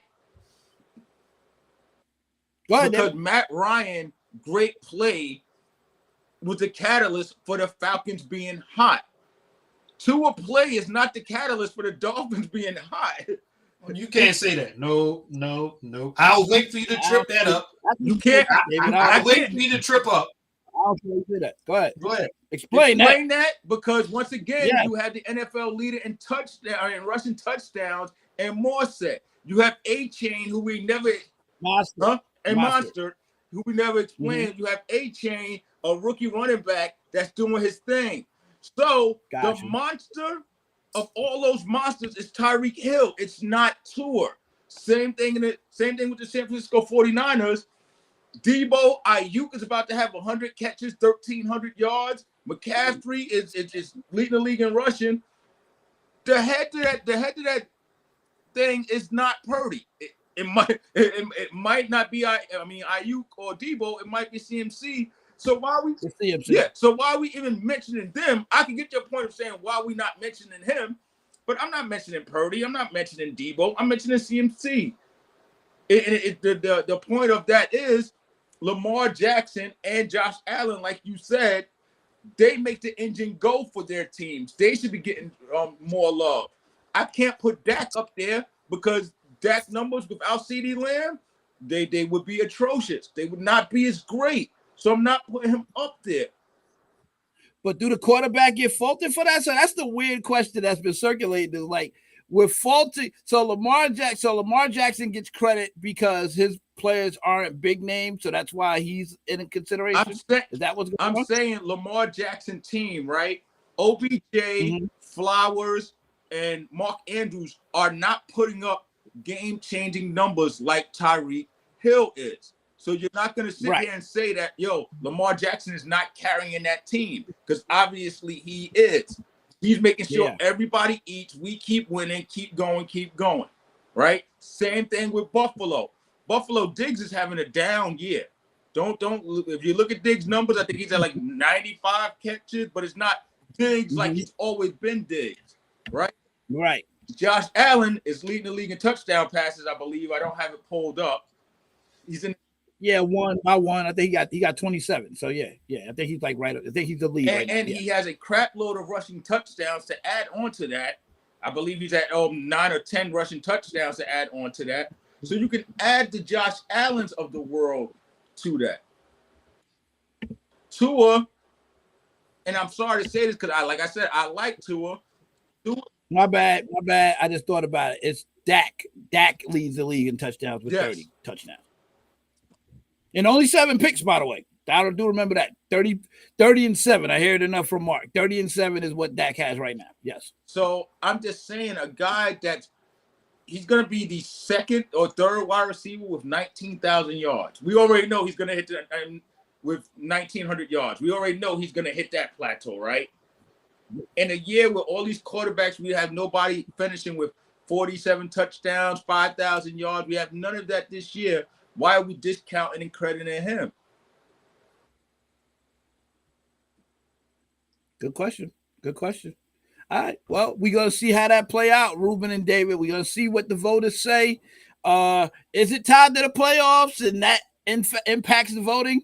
It remains to be seen. They say it doesn't, but then again, we don't know if it really does or not. Look, the NFL they are geniuses at what they do.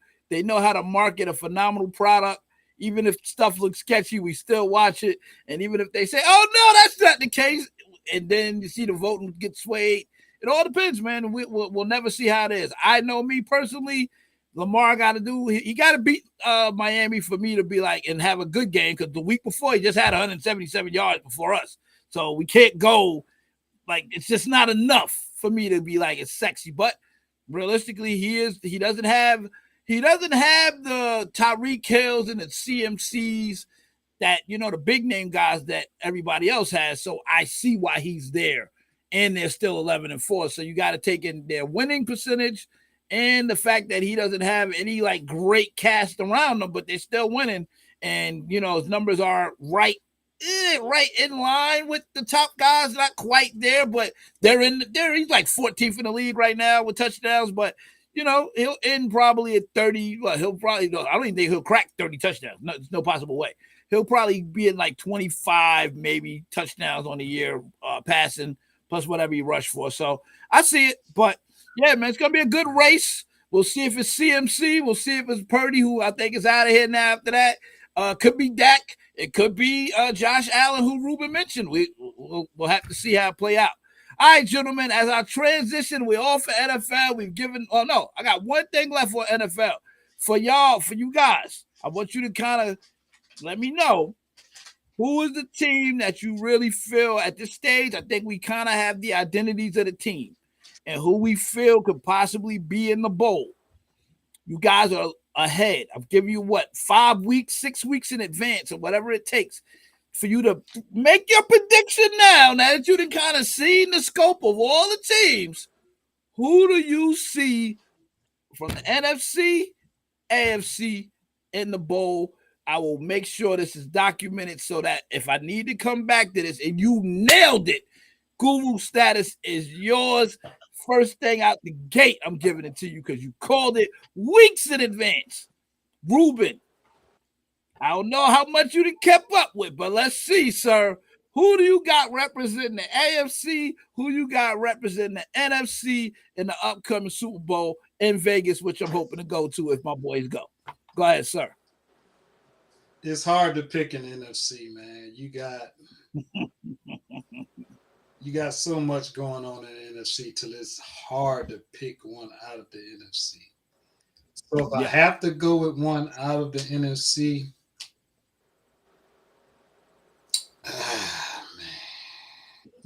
man, y'all going. David, giving you time to think, David. So you better have yours ready. Me and Ruben about to have the same answer because I know who he about to say, and I'm gonna break down why he's about to say it. Ruben about to say Tampa Bay versus the Browns. No. My team that I think can sneak in there and do some damage in the NFC. First of all, I'm going to say I would pick San Francisco, but Brock Purdy has been diminished.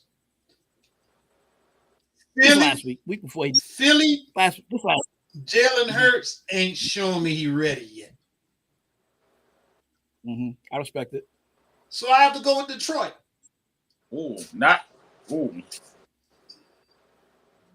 Wow. Because Detroit is silently doing the job they're supposed to do.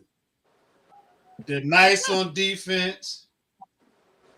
And, they're nice on offense. I mean, they in the middle of, they're in that middle of we're good here, we're good there. Because when I look at the Detroit game, it's ugly.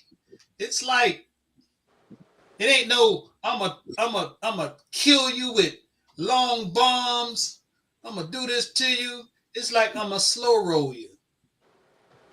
And that's what championship football is about. The grit, the grind of just getting it done. And they've gotten it done so far. They only lost 4 games. So and it's not like they've been killing folks. They've been just playing ball. They haven't been killing too many folks, you know what I mean? So I picked them. Wow. And I'm not mad at that. Okay. For the AFC. Yes, I gotta hear this. I thought the AFC be harder than the NFC. Go ahead.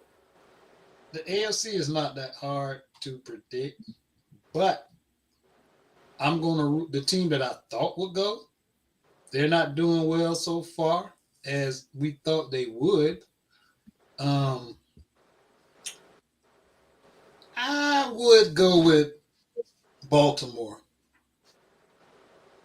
And if Baltimore don't make it, I would say Cleveland. I knew Cleveland was somewhere up there for him. I had a feeling. Go ahead. I think it's out of Baltimore and Cleveland. Miami they're gonna slow Miami down in the playoffs. They're not gonna be that high powered. I'm gonna throw it down your throat in the playoffs. They're not Kansas City by far. They don't have the mindset of the Kansas City Chiefs. They have the players, but they don't have the mindset of they don't have that Andy Reid mind to get it done. You know what I mean? So I would say either Baltimore or Cleveland. All right, Baltimore, Cleveland versus Detroit. Interesting. That's a look. 10-5. Look, Joe Flacco been lighting it up on the low. And he has Joe Flacco was like his career was over. All of a sudden now he lighting it up. and man. he has that championship pedigree. He He got that championship pedigree.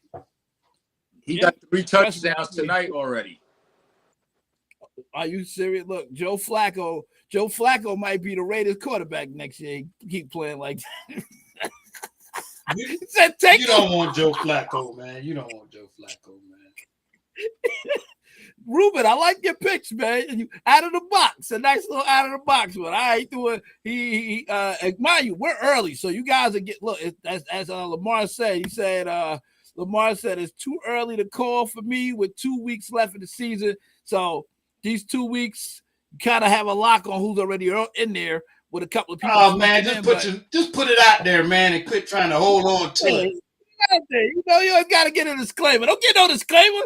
Put it out there, man. Let's see what happens. Roll the dice. What's on your mind out there, man? Come on. I'm gonna tell you. Oh, go ahead, David. Go ahead. It's on you, sir. Who you got? Super Bowl, brother. He gave me Detroit with a possibility of facing Baltimore or Cleveland. who's on the team? The Browns. The Browns. Go I'm ahead. gonna tell y'all right now, and I'm only gonna say this because the NFL is just really scripted, right? The AFC, it either has to be Buffalo, Baltimore, or Kansas City, right? So I don't have a definite answer. Either way, it's one of those Yes, three. I don't have an answer for the AFC. If I had to pick, I would pick Baltimore based on the fact that they do have a defensive line, they got a linebacking core, and they can run the ball and stay in games. But here goes where the shocker comes at, and I'm going to explain this team in depth as we start to talk about it. If the Niners beat the Rams in Week 18, but the Rams still sneak into the playoffs, the Rams are going to the Super Bowl in the NFC. And I'm going to explain to y'all why. And y'all going to find this out Week 18 when y'all play them. That receiving core right now, dangerous. Nobody wants to see them. Kupp and Nuka, now that Nuka's gotten his foot in the ground in the NFL for real. Karen Williams comes out of nowhere. They got a positive running game. On defense, they got 2 rookies, and Kobe Turner and Byron Young, both of them sitting with 7 sacks, along with Aaron Donald. They can bring the heat up forward. In the secondary, John Johnson can hold things down. He ain't special, but he ain't bad enough. He can get those guys in position. And anybody who say that McVay is not one of the top 5 coaches in the league is freaking crazy right now. So this was a year where they were supposed to have been down and out of it. Everybody had the Rams going 3-13 and just reloading for next year. But all of a sudden, I don't even know how they 8-7 right now. I have no clue. All of a sudden, they 8-7. They beating everybody in front of them. And you said this a couple of years ago. The Niners have a problem when it comes to beating teams 3 times in a row. They have that problem when it comes to beating teams 3 times in a row. They tried that with the Rams a couple of years ago and it didn't work. Yep. I think the Rams can beat the Eagles. I think the Rams can beat the Detroit Lions. I think that they can beat the Dallas Cowboys. And as long as it's not in Texas, the refs. It's gonna be in Texas. It ain't gonna be in LA. There ain't no games in LA. So I'm putting my stop. Now that's not what I'm wishing for, but I'm seeing how it lines up that I think the Rams can go ahead and sneak into a Super Bowl. I really do. Wow. All right, so your NFC team is the Rams, and your AFC team is either Baltimore, Buffalo, or who? Kansas City. They have to have one of those three in from the AFC. Nobody else. The Dolphins. This is a great story, but they ain't there yet. The Rams still bring that freaking firepower from being in the Super Bowl 2 years ago. And I'm not saying that the league is scripted. I'm just saying they still bring that firepower and everything. A little bit of Oscar award-winning writing going on somewhere. And the Niners will always be in the running, so they can always say, "Hey, maybe next year, San Francisco." So I see the writing, man. I see the writing. Now you know what I want already. I want madness. I want a Raiders Niners Super Bowl, obviously. But just being a realist, I see the Rams being that shocker team that nobody predicted. And I'm not trying to be funny with this, but I'm being real. Nobody in Vegas is putting money on it. So the odds, like Niners winning the Super Bowl, people bet on that at the beginning of the year. Nobody bet on the Rams winning the Super Bowl, and nobody had them there now. So that's Vegas just keeping their money. The Rams are the 6th seed right now. Doing that conspiracy theory, man. I'm still picking them because I believe in that squad, but I'm giving you reasons. Talking about who betting in Vegas. I'm giving you reasons why to jump down this rabbit hole. The Rams in the Super Bowl. They not even in the playoffs yet. They got. I like that though. Boy, I tell you, conspiracy theory is a thing, ain't it? That's a thing. Look, I'm gonna follow you. I'm gonna follow Super Check conspiracy theory. I'm gonna put it out there, for people that's watching. Let the moderator put a little something in your ear. The NFL gave y'all a preview of what the Super Bowl gonna look like on Monday, but the results gonna be different. Baltimore Niners Super Bowl. I'll be in the building in Vegas. That's all I got to say. That's where I'm at. I ain't making no mystery. I'm waiting for. I'm not buying no playoff tickets.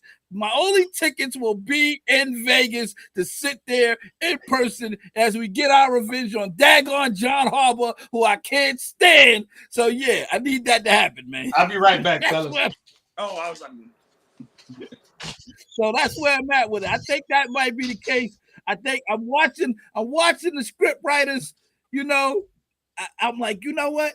We look way too bad, and we didn't run no motion. We running all these basic plays. We got him just lining up on the center. I'm not seeing none of the plays I seen against Philly where Debo's going in motion and then going behind. He's going in motion behind the center. Then he's lining up in the backfield. We did none of that.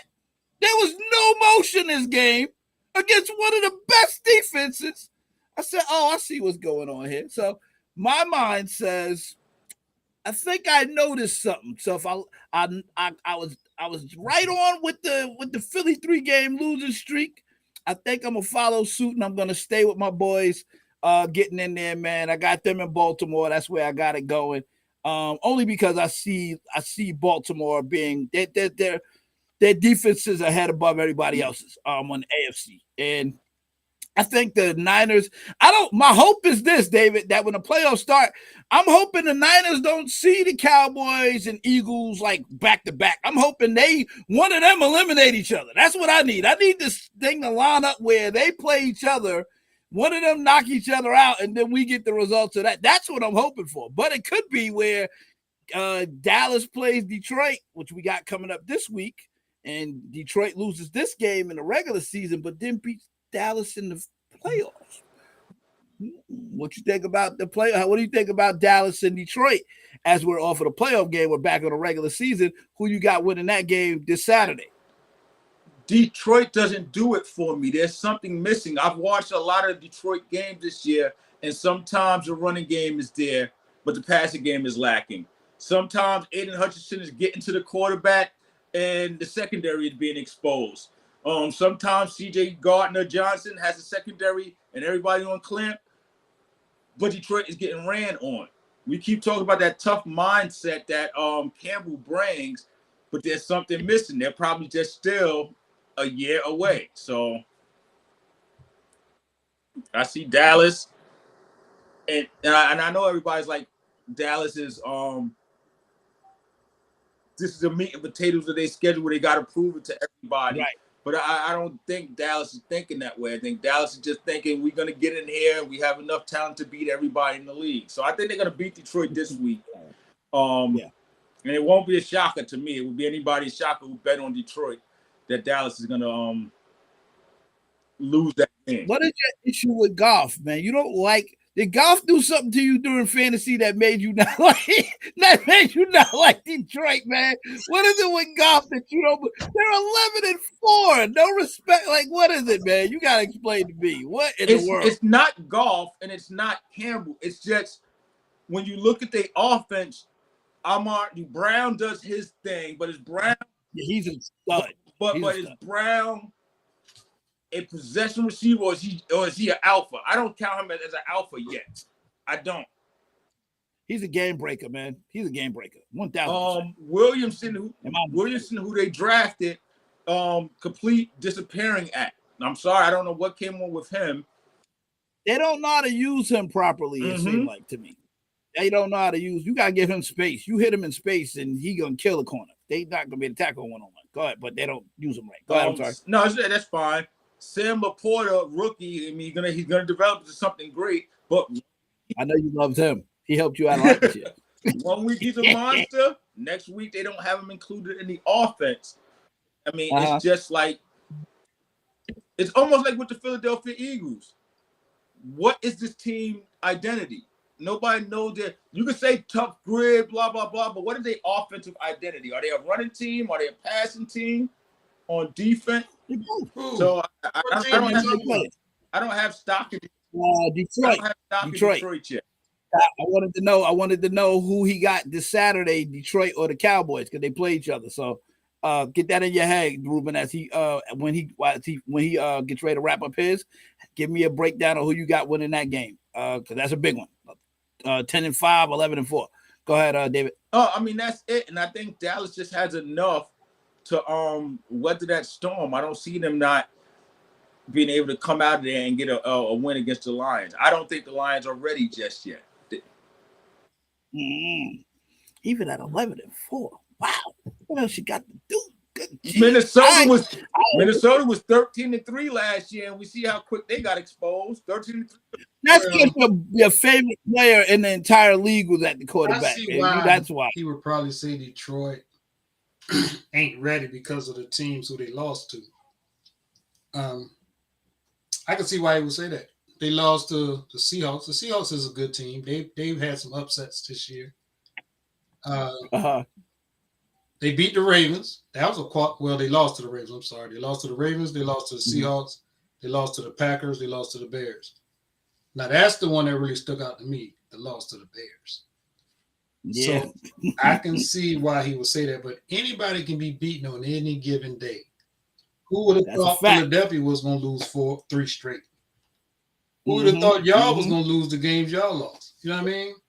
Anybody can be beaten on any given Sunday, Thursday or Tuesday, whatever, Monday. But overall, they've been solid. Close games, they pulled out. They've been grinding. You know what I mean? How you think that's gonna play out against the Cowboys? And it's in Dallas too, if I'm not mistaken. Yeah, it's at Dallas. What you think? Who you got taking that one?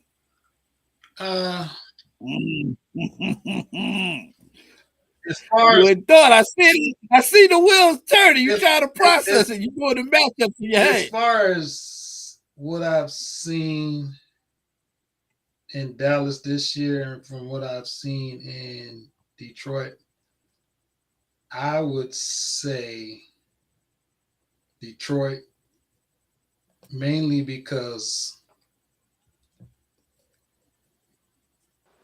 Dallas, they haven't shown me where they're ready to make that leap yet. They did the same thing last year. Ooh, we're going to do this. We're going to do that. Y'all got a couple of good wins under your belt, but then after the couple of good wins, you lose some terrible ones. So I would say I would give it to Detroit, because Detroit knows how to pull out those close. They know how to pull out those close games. You know what I mean? Wow. All right. He got Detroit taking it. David got Cowboys taking it.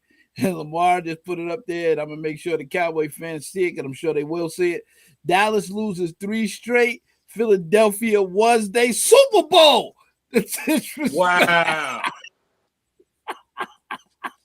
He said that was their Super Bowl. I've heard that said that's when we beat Cowboys and went on our 3-game losing streak. That was our Super Bowl.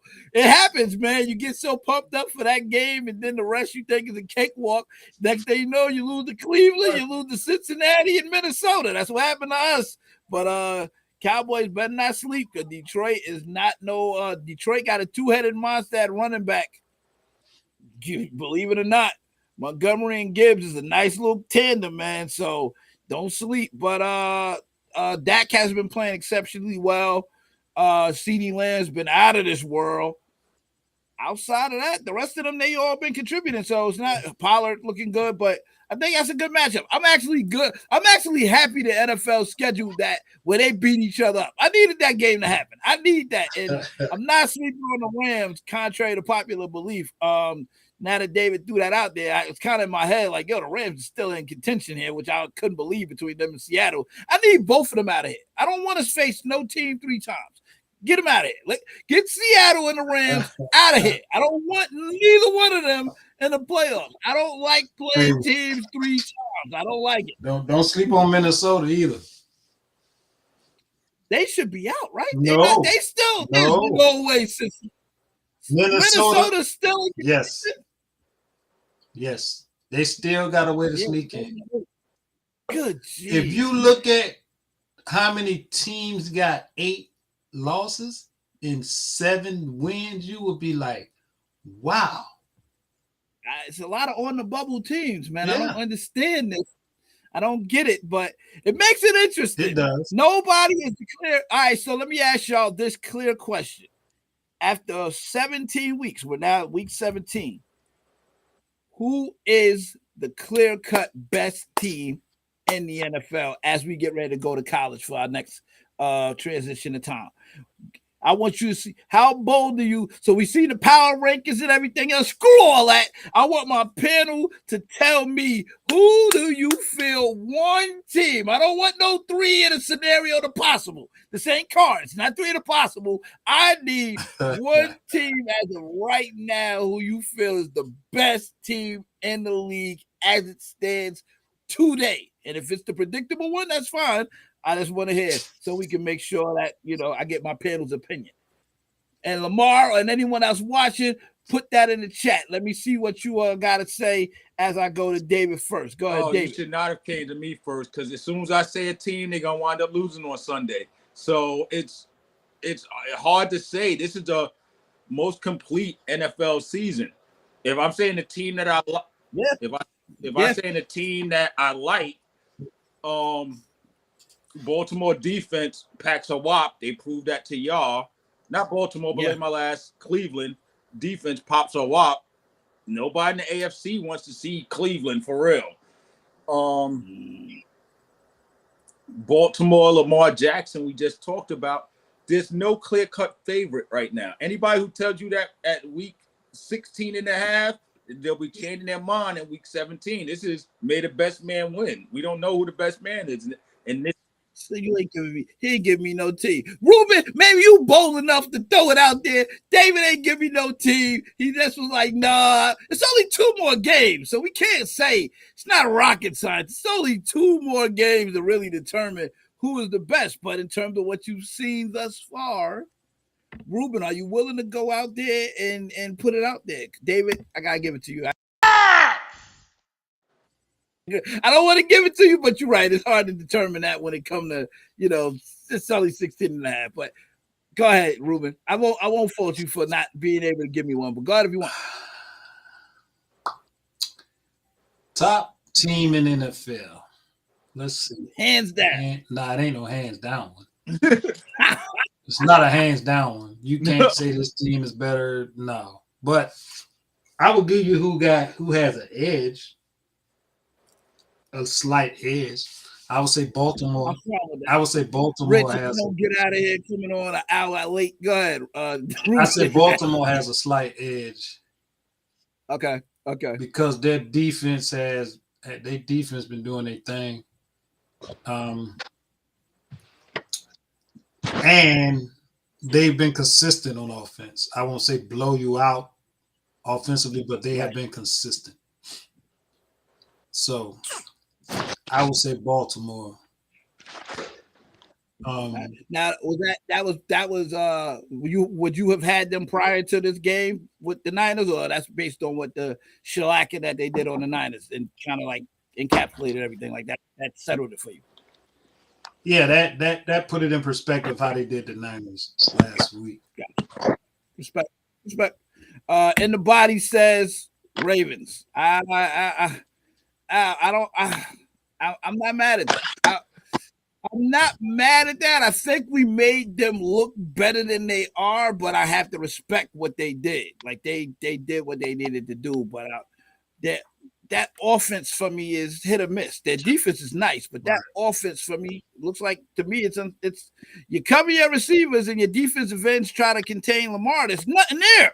Like, it's not great receivers, but I get it. Go ahead, Raiders. Since you just popped on, sir, with the Nike tracksuit, talk to me. Rich, what's going on? I don't know what happened to you tonight, but you here now. Go ahead, Christmas. sir. I just found out a lot of news about my daughter, so I'm trying to help her out and trying to figure out what's going on with her. But what's going on with the topic? What's the topic? What's going on, man? I gotta go, fellas. I gotta go, man.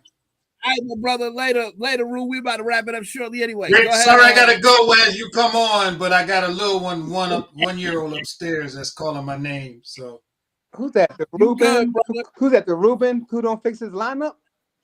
Yeah, that's me. Oh no, Ruben. You know what?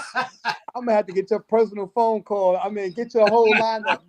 Ruben, next year, give me access to your lineup. I bet you do need access to him, because look, he having mad people on his squad. Hey. He got mad talent on his squad. I apologize, man.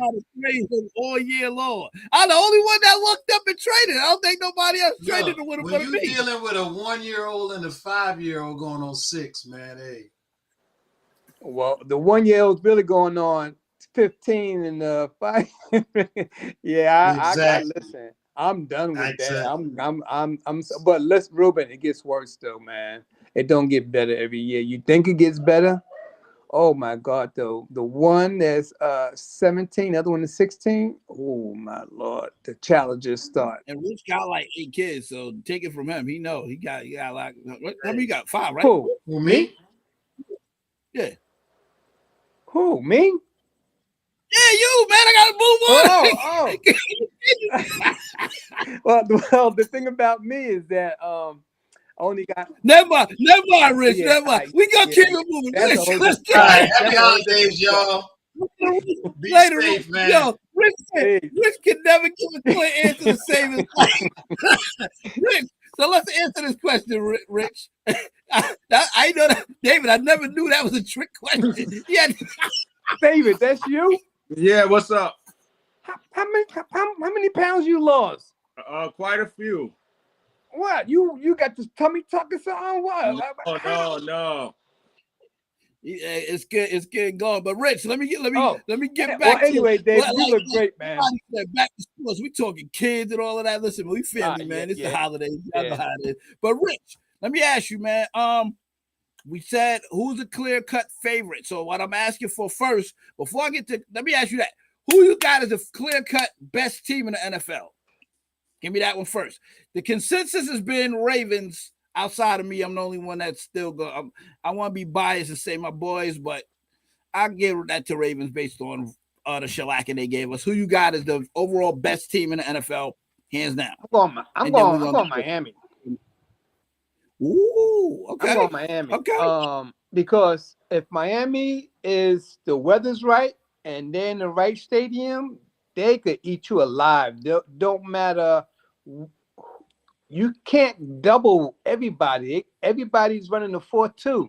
The running backs, the wide receivers, and the only way you're going to stop Miami if you call the right call at the right time, because it just seems like it's like that offensive coordinator, even though he came from San Fran, he's on a different level, man. He's on a different. And then the only way that you're gonna really hurt Miami is you got to cut off the head, and the head is Tua. I mean, the only thing that's really hurting Miami right now is Tyreek being hurt with that ankle.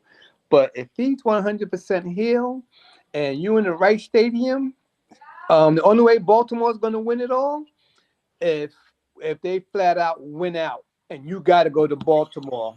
And it ain't because of Baltimore, it's the weather. So you don't know how cold it's going to be, and you need to get these southern teams up somewhere where the weather's bad for them to get, for you to get the win. But if Baltimore got to go to Miami, or Miami go to a dome, and everybody's healthy, I don't see nobody touching Miami. Yeah, Miami's traveling this week to Baltimore, so it'd be a little chilly. So it all depends on the weather. The weather was it was a snowstorm going that way, but I think by Saturday or Sunday it should be all right. But yeah. So let me ask you this, Rich. So you got Miami as the top team in the NFL, hands down. We're early. I'm getting y'all prediction. Y'all supposed to be gurus, right, and all of that. David gave me his. Ruben gave me his. I gave mine. I was biased, but I'm still gonna stand with mine. Who do you have representing the NFL on the NFC side? Who do you got representing the NFL on the AFC side in the Super Bowl at y'all stadium? Who you got representing, man? You're early, so I want to see how good you are. If you call it, matter of fact, I might throw a gift in if y'all call that, man. I might throw some out there for the person that nailed that bad boy. Go ahead, Rich. Who you got? AFC, NFC, Super Bowl representatives. Who you got? I got Miami and Cowboys. Ooh, David. I got Miami and the Cowboys. Sound more like you, David. Wow. Because, all right. Again, the Cowboys. The only thing that's really helping the Cowboys throughout their years in existence is still staying on that East Coast division with the Giants, Washington, and Philly. They're the only team from the South that could go up there in all those weathers with Philly and the Giants and Washington every year and play them. If you get these teams like the Falcons, Jaguars, Miami, all that, they could be great down here, just like the college teams. They're all great down here, but bring them up north in the winter, they ain't the same team. Them jokers get affected with the weather and the time. So I think with the Cowboys staying in that division and that conference and making them go up there three times a year, that they're used to that. San Fran, it showed you when they went to Philly last year, they wasn't the same Philly. But then when San Fran went to Philly during a better time of the season, they went up there and kicked Philly's butt. But you bring that same San Fran team out there when there's a blizzard out there, they ain't gonna show up. So a lot of them jokers, they all talk all that football stuff, but when that little hawk got there, they don't know how to act. But a lot of them northern teams know how to act. But the only thing that's gonna hurt a lot of them northern teams with those domes is like Minnesota, something like that, is that now you're protecting those teams from the elements. But Chicago is not protected. Philly, Giants, all them other teams. So that's why it's critical for them to win when it's early in the season, to make those teams come to your hometown, because now you got a home field advantage, and that's the home field advantage. It ain't the crowd. It ain't them yelling and screaming, because that don't mean nothing to a football player. But the weather does. Yeah. So you think Miami will be able to? So you said if Miami has home field advantage throughout the playoffs, then they good. But if they got to travel, you still got them going to the bowl? It all depends on where they're traveling to. Because now if they got to travel across the street to Jacksonville, or they got to travel somewhere in these southern states, that's kind of still okay. But if they got to go to Baltimore, they getting their butt kicked. Same thing with Kansas City. Kansas City could act tough and be tough, but they're not tough. Now you let Buffalo sneak up in here. Buffalo's another team that they could go anywhere, because because Buffalo is used to those elements of being cold and Yes. this and that. So now they could go to the Dome. They could go to these southern states. Or if they got to go to Baltimore, that's another team. But They can play Baltimore in Baltimore. Yeah, I they can. don't. It's just that, you know, Baltimore had San Fran's number for whatever it was that they schemed. Oh, they have our number, Yeah. dog. They got right now.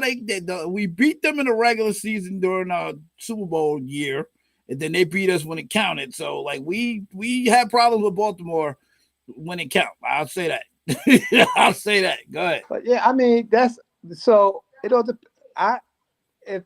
But the Cowboys got to get their stuff together, and I don't know if it's true or not with this whole Parsons stuff with going on his podcast and talking junk about the referees and this and that. So now they're trying to get back at him. So now you could see them, like, you know, him being hold all the time and this and that. They're not calling it. So I don't know if it's straight. I don't, 5 straight games, David. No flag. hey, but the thing about it is that He getting tackled. They putting WWE moves on him, and he ain't getting no. Crazy.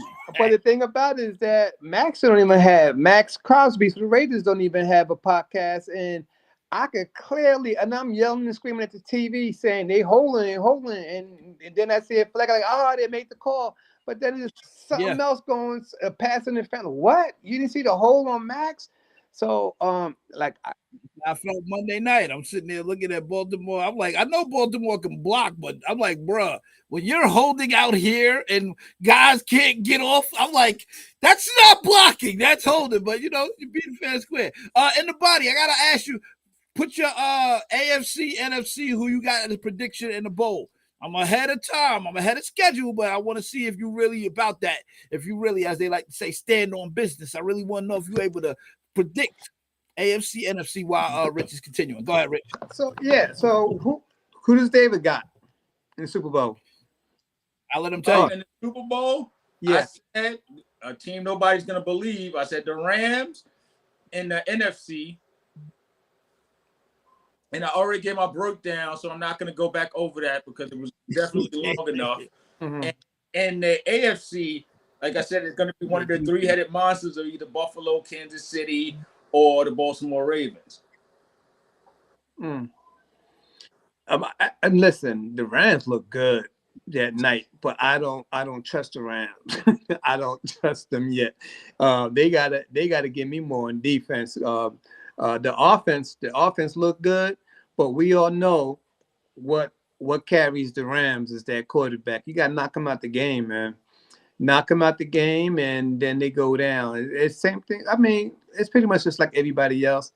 But I'm gonna tell you a sleeper. Y'all mess around. Let us get up in there, bro. I knew it was coming. Y'all let us slip around. Y'all let us slip up because it's like I told you before. Our defense was ranked before AP took over. It was ranked 28th. And every week it's going down. So right now is at 8. But our passing is ranked number 3. And we spent the less money on 60 million on our defense and 100 and something on our offense. And it's just like our offense is hit and miss depending on who we playing. And that right there is because of the quarterback. We don't have the quarterback because he's throwing.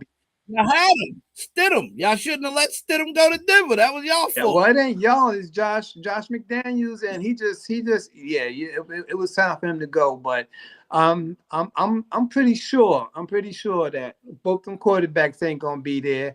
Now we got even though we got Josh Jacobs, to me, man, he better play this week because if he don't play this week, I could see that Derek Carr situation going on with him that they're letting him go next year. I'm like, oh man. So if they let him, if they say that he ain't ready to go next week because of his injury, I'm like, they trying to do the Derek Carr to him. They're gonna be going let Zeus keep eating it up because right now he's eating up a lot of yards. He's eating up a lot of yards, And on our fantasy this week, I went and got a lot of Raider players. I'm starting them because hey, it don't matter if I win or lose against David. I rather lose. You out already. I know I'm out, but they have me and David playing, so I know. Oh, the loser playoffs that I'm in. Yeah, I got you. We got the elbow going on. Me and David got the elbow. Yeah, we lose the playoffs. I got you. Y'all, well, at least one good thing is that we will not have a repeating champ for the for the fantasy. But it is a little suspicious that yet another commissioner is in a championship game. So I nominate myself as commissioner. I'm about to nominate myself now. On a spot in a nominate myself now because if this is the theme now, every year the commissioner goes there, and if he wins, that's what it is. I figured it out. Marv wins, I'm running for commissioner next year. You know everybody want the commissioner spot now because that guarantees you a shot. Ain't no shot. It guarantees you to win.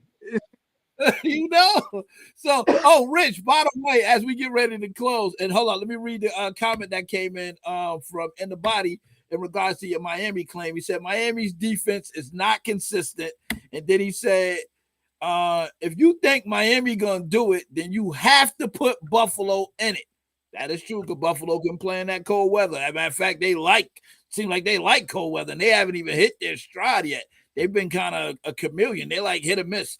And then his last comment, I want to ask him who he got representing the AFC and NFC. He says, I'm not going to say the Eagles because y'all know that's my team, but I got 49ers and Ravens or Detroit and Ravens or Eagles and Ravens. So it's kind of hard to get. He gave me a whole mixture, but guess what? Ravens is in there either way. My Niners is in there, potentially Eagles, and who knows.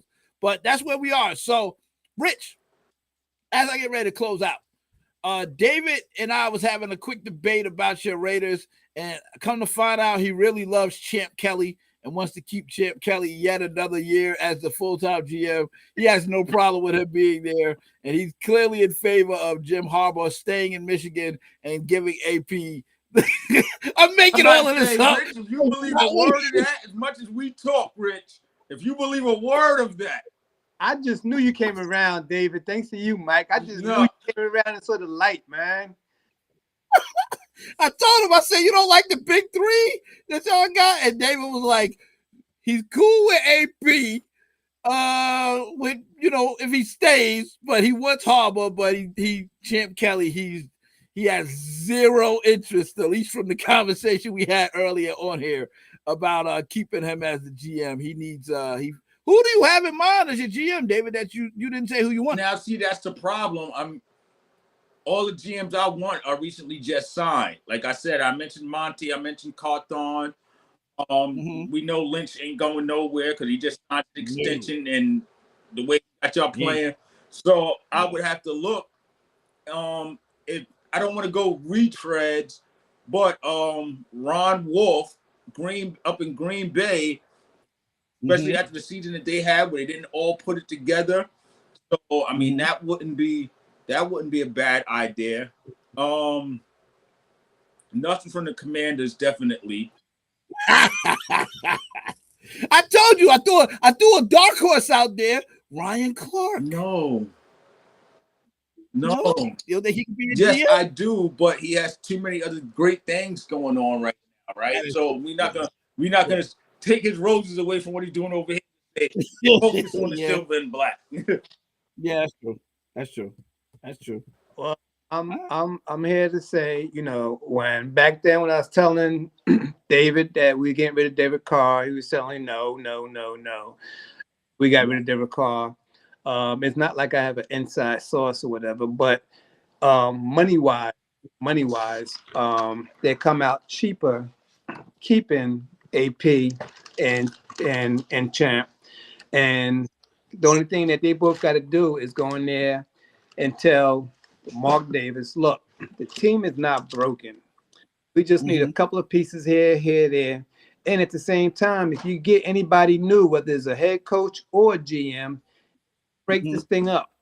So let's just ride. And the same thing is AP got to win these last two games. If he wins these last two games, there's no way that they're getting rid of nobody. It's just certain players. I know the Garoppolos and who's y'all beef with Garoppolo? Y'all signed him. Y'all ain't playing. I told you when you was trying to get me to give you stat lines on him at the. I told you was gonna get. Matter of fact, last year it's documented. I said y'all gonna sign Josh McDaniel and he gonna reunite with Garoppolo. It is documented on this show. I said it to y'all. I don't know if y'all remember it or not, but I definitely said that. Go ahead, David. At the beginning of this year, when you kept saying who's gonna be the Raiders starting quarterback, and I said, hey, we're gonna have a quarterback that do X, Y, and Z. I already knew the outcome. He never committed to it. I already knew the outcome. You didn't give me no, but right. You said he'd be a playoff quarterback, though. You did say that. Right. What I said was we was gonna get rid of Derek Carr. We was gonna get Brady or go get Aaron Rodgers. We didn't get neither one. But then we had to settle for. We didn't have to settle for Jimmy. I don't even know why he went out and got Jimmy, but he went out and got Jimmy. But I did say that in week 3 he's going to be benched and our rookie was going to start. And when that didn't happen, then you got to let Josh McDaniels go because he's too hard-headed. Let the rookie come, learn from his mistakes. But now with AP there, if you look at him like during college, especially now with the playoffs starting, anything that's going to be in Vegas, he's on the sideline getting a one-on-one with these kids. He knows how to go out there and want kids. And when the kid won the Heisman Trophy, and when he announced he wanted to give thanks to AP, it's like, that might be our quarterback next year. Yeah, I didn't see that coming. I was like, where'd that come from? I didn't even know they knew each other like that. I was because like, wow. That was his high school coach, and then he was in Arizona. Oh, he got a transfer to LSU. So AP personally knows him, just like he knows Jones. That he went all out and went and got him as soon as New England let him go. He went out and got him. Look at that, 2 back-to-back weeks, 2 back-to-back picks. And if you look at my fantasy, he's on my starting lineup. All right, so listen. AP got his connections with a lot of these kids from high school to college, and then he's bringing old vets to the Raiders. Like usually, all the other coaches was always told to bring only Raider ex-players to the facility. Yes, he went beyond that. He's doing like Dion. He's bringing Ray Lewis, all these guys out there, out there talking to the players and doing. And so smart. That's the new wave, man. Utilize your network, man. They teaching you utilize your network. If you got skilled guys, Hall of Famers that are your friends that can come in and inspire your team, make a call and let them come down there and speak and motivate and inspire them, man. So I'm with it. While we talking about that, we transition into our last day. Look, it's the new year coming. This is the last episode before the new year, so we're going to get into it. College football bowls. Thank y'all for all the NFL. We gave a whole breakdown of NFL. We gave predictions for Super Bowls. We gave potential guys that might sneak in. Now we're here, man. College football bowls. David gave me a great stat that there was 43 bowls for college football. So all your team needs is what, 5 wins, 6 wins to get in? 6 wins to be bowl eligible.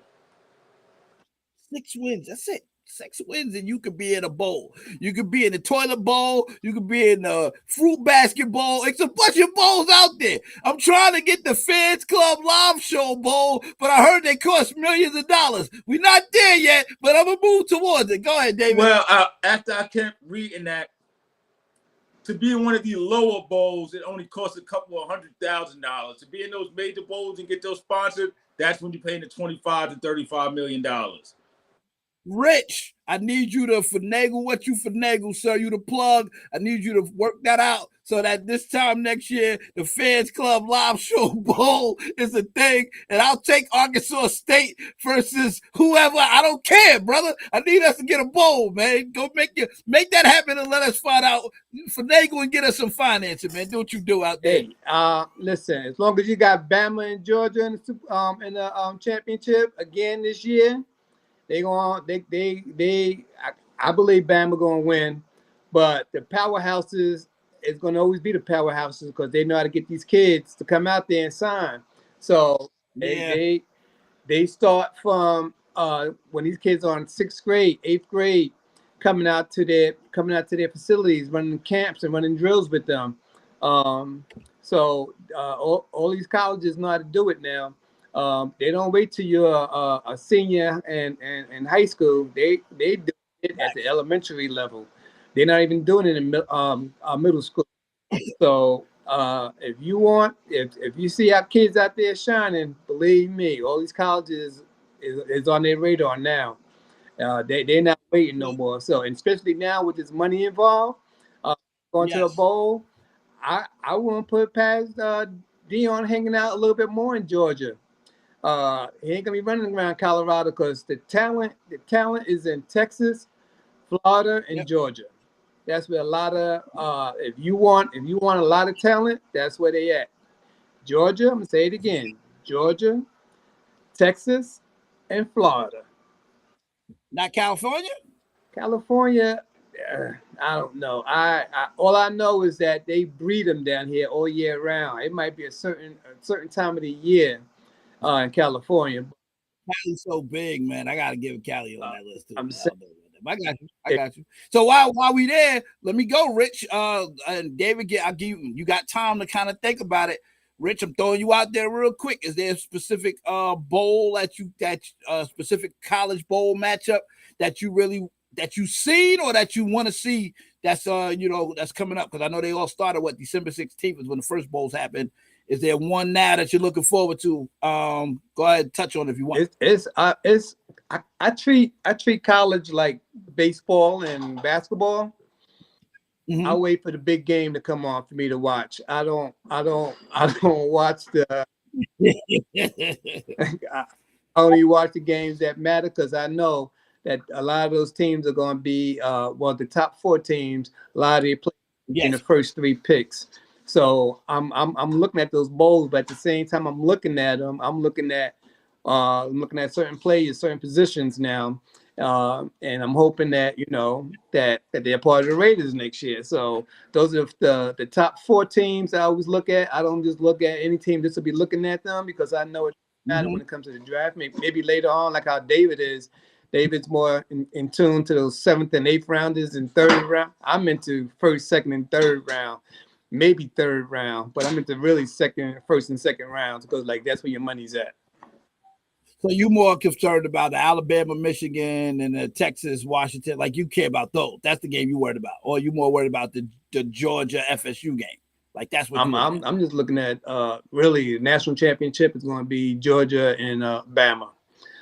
Something crazy got to happen with Ohio, Michigan, somebody else doing something. But as far as and then now, if anybody was hurt, you had like almost a month off, so you should be healed by now. So if there's any major plays that had a major or somewhat of an injury, you should be healed for that game. So it should be, I'm going with Bama. Okay. That's pretty much a shoe. And those are powerhouses, man. You got to do something in college football to kind of balance the power out because those 4 teams, especially Bama, they just always get. Let me not hate. That ain't hate. It just feels weird. It's like it feels lopsided. Go ahead, David. My guru, you're one of the guru of college football. Your other 3 cohorts aren't on here, so unfortunately, you can't go and geek out the way that you would like to. But represent for your boys. Go ahead, sir. Well, first of all, I'm gonna say this right. Just like we just got finished saying that the NFL is having one of the greatest seasons that it's having. The college football bowl season is having one of the worst seasons that it's having, starting all the way back to December 16th. And you know why?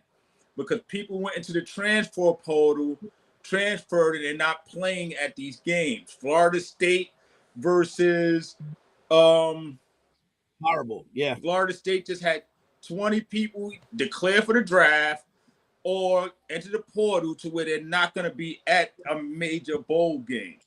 That's crazy. So you're missing out on Keenan Coleman, especially after a 14-0 perfect season. You want to see him take that momentum into the playoffs and actually, not to the playoffs, but actually play their bowl game out against Georgia, and you would have been like, wow, this is going to be a competitive game.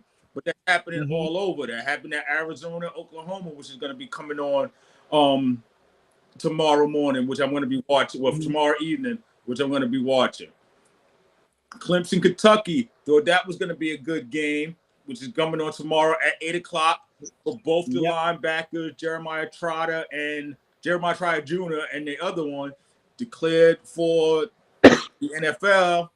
They're not there. So you're spreading around. And I don't want to say the fans are getting cheated because those guys have to make the business decisions for them. But this year, the bowl games are being watered down due to everybody in the transfer portal declaring for the draft and deciding not to play in them. Let me ask the question. I have to ask it. Is part of the motivation of them the not participating in the bowls, because this has happened before. Again, I remember Christian McCaffrey not playing in his bowl game. Is it part of the fact that they're not getting paid for these bowl games? That is the main incentive why they're bouncing. It's like, yo, why am I risking this, but I'm not even getting paid for it? Like, what you think is the motivation behind? I get it's a business decision, but is there anything that the NCAA can do outside of moving the date back or something? Like, what do you feel like is the main reason why these players are like, yo, I'm not playing in this game. I'm just going to transfer, and I don't care about the bowl game. I raised my stock over 3 years. I made myself a prospect in the first, second, or third round. Why am I going to go out there and get hurt? Because we've already seen that happen with players who play in bowl games. We had to go through that with Maurice Claret and a couple of others way back then when people weren't sitting out of the bowl games, right? So if I'm not playing for a national championship, and that's why I believe most of those Florida State players decided not to play, because why go down to Georgia without our quarterback, get thumped, get hurt, and then ruin my stock?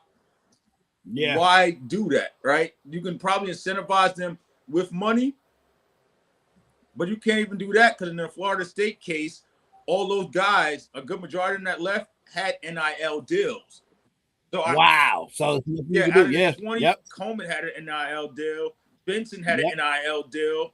I don't know if Vars did, the defensive lineman who's like projected in the top 5, but they all had money already. So no, I'm not going to play. We're not going go team go, especially in Florida State case where you just screwed us out of a 14-0 season. So yeah, that probably was their incentive. Like, dude, if we're not playing for a national championship, But you also seen that in USC, in the USC game. I'm not taking the chance. So now you're getting the backup quarterback that you didn't see all year. You're getting the backup tailback. You're getting less star power on defense. You get guys that I'm reaching for. And the North Carolina game, the only few games I've watched during this season, not going to get into the reason why I haven't. Right. It was a watered down version of the Tar Heels. So I'm like, yo, this isn't even a bowl game. This is just more or less me watching prospects for next year. So the games are they're not the same as we used to when we watching the top tier talent across the board. This bowl season is watered down to me. Hopefully the Final Four teams that play, because right now I haven't heard any of those guys. I heard, some of them Texas, Malik Jefferson, the quarterback for Texas, went into the portal, so he's not going to be in the game. However, they got Hewitt coming back, so that worked out perfectly. But Malik Jefferson was the reason why Texas stayed alive this whole time. To not have him at a bowl game, crazy.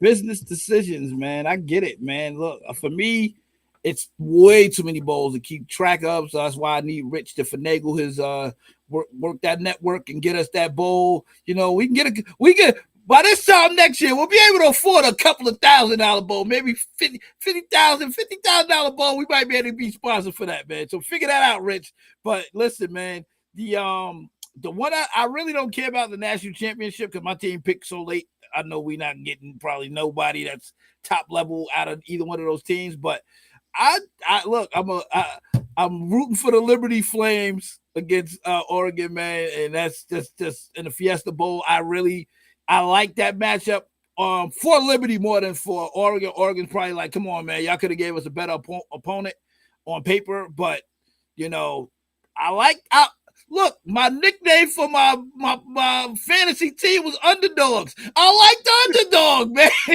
I gotta take for underdogs. So I'm for it. And the Georgias, the Alabamas, all of the big schools, the Texas, they're gonna continually get the pipeline of recruits. While we're here and we're off bowls, but we're still in the college football talk.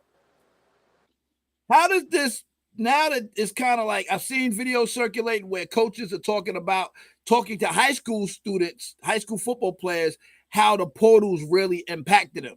Coach Rich, what's the conversations y'all are having out there, man, Georgia, with these kids, letting them know that you got to be exceptionally exceptional to even get on a college roster now, because these coaches are making, just like the players are making business decisions. The coaches are like, why am I going to give this scholarship that is worth $100 and something thousand? What, five? Yeah, because if $60,000 a year, $70,000 a year times 4, that's a lot of money. So if I'm giving this money to a high school student, why would I do that when I can give it to a college transfer who's acclimated to college? Why do I need to go get a college kid? So now the scholarships are now dwindling down for the high school kids. Well, what's y'all conversations y'all having with these players, Coach? Everything is going to come back to bite you, because you're right now. Some of these college teams are doing the whole San Francisco effect, going to get these great players, but not building your team with a lot of young talent. So you could do that and maybe win one national championship or two, but then you're going to suffer later on, because all these great players that you let go to one of these schools they're gonna build a dynasty. Now, what I would do if I'm and this whole thing is the NFL's fault, because the NFL just tell these colleges, stop with all these bowls. Let's just make the playoff system a lot better, bigger, and go and then do it the NFL way of fighting for a national championship. If you lose, you're out, and then you keep on going. But all these little bowl games is just making everything and everybody suffer, and it's going to be watered down. So what you either need to do is extend the playoff system and make it a real playoff system and make a real national championship, or just flat out stop the bowl games, because now you just watering it down that certain players in high school is only going to want to go to those Bamas and Georgia teams that's in the playoffs every year and fighting for a national championship. And they're going to start thinking like, why do I got to go to Rutgers? Why I got to go over here? Why I got to go over there? When I just probably just do about 1 or 2 years or whatever, and then get transferred and go to one of these powerhouse teams. So the NFL needs to get involved, tell the colleges, let's make it a nice, even playoff system. Forget about these orange bowls and toilet bowls and whatever bowls. Get rid of it and stop. It probably is a toilet bowl out there too. Yes, there is. If you didn't make it in this playoff system, then that's it. But let the playoff system decide the national championship. All you guys that's behind the scene and want to make money doing this and doing that, you need to fire all of them. Get them out of there. Make this a playoff system, just like high school does every year for the state championship. College should do the same thing. Make it. But it's so many teams. Rich is what, 200, 300? It's a lot. Well, I guess you go to the top 25 bowl eligible teams, I guess. Go to the top and just make it a play. And then everybody else, that's it. Your season's done. It's over. It's over. You're done. And then this way you don't have to I'm declaring for the NFL and I gotta save myself. No, because you're just hurting the school now. The school just paid you all this money for your tuition and this and that and put you up, and now you're gonna sit there and do this to us. So all the schools should start doing a contract with them too. If you're gonna commit to us, you're gonna commit to us every game. If we say because the thing is that I got you, David. I'm about to let you rebuttal. The thing is that the NFL should look at these players and say, you know what? These are the same guys that's going to cause us problems later on, because they're going to want they're only in it for the money, and that they're already showing you that they're only playing for the money, because all of them is not going to be no first and second and third round pick. And Not everybody. the NFL should just tell whoever that if you're not going to be in the first round at least by our scouts. I don't care what your agent's telling you. Of course, you're the greatest player in the world, but you got to go by our scouts, and we're not looking at you like that. Now, a lot of teams is going to be honest with you, saying that we're looking at you as a first round talent. But you just can't, because if you go by numbers, how many of those guys pan out in the NFL? So you got to tell these guys, look, if you're not going to be a short end at number one in the first round, and you start this stunt that you're doing, we're going to make sure that we're going to get together with everybody and make sure that you're in the 5th and 6th and 7th round, and make sure that you're not getting paid. Because if you're going to sit there and do that, you're not getting paid by us. So go out there, because it's showing us that you're only in football for money. That's it. It ain't no love. I mean, ultimately, yeah. All right. Hold out, Rich. All right, David, rebuttal before you forget. Hey, Rich, most of these guys enter the transfer portal because they're going to these schools and not getting the opportunity to play. Not because they're in it for the money, right? So if I go to Bama and I'm a 4-star prospect at running back, and then the next year you bring in a 5-star prospect at running back, I have already wasted 2 years of my playing time with you not playing. So I'm going somewhere else. I'm going somewhere else where I can play, and that's what I love about the portal. I don't like what it's doing to the bowl games, and I don't like when you have a guy like the guy that's currently playing at BYU and Selden, who just bounces back and forth to use that for his draft stock. He left USC because he knew he wasn't getting more time behind Williams. He went to Pitt, played with the best wide receiver in the country, trying to build up his draft stock, and then came back to BYU because BYU offense was up and coming to build up his draft stock. So I can understand when you say that about particular people like him. But to go all the way back to my question, these high school kids are getting robbed because players are staying in college now 4-5 years, bouncing back and forth off the portal. So I don't need to go get a senior. I don't need to go get a senior when I can get a junior who already's played on the college level. He already knows what it takes to grind and still go to school and still take care of his academics, right? The answer for these kids and the answer for these high school coaches is this. Immediately get your sophomores, juniors, and seniors into some type of NIL deal when they're in high school, right? Immediately take care of them, so the time that they're waiting going down to this JUCO, the time that they're waiting going down to D2 and D3 because they're supposed to be D1 prospects, but a running back just played 5 years in college, so he can't get his spot.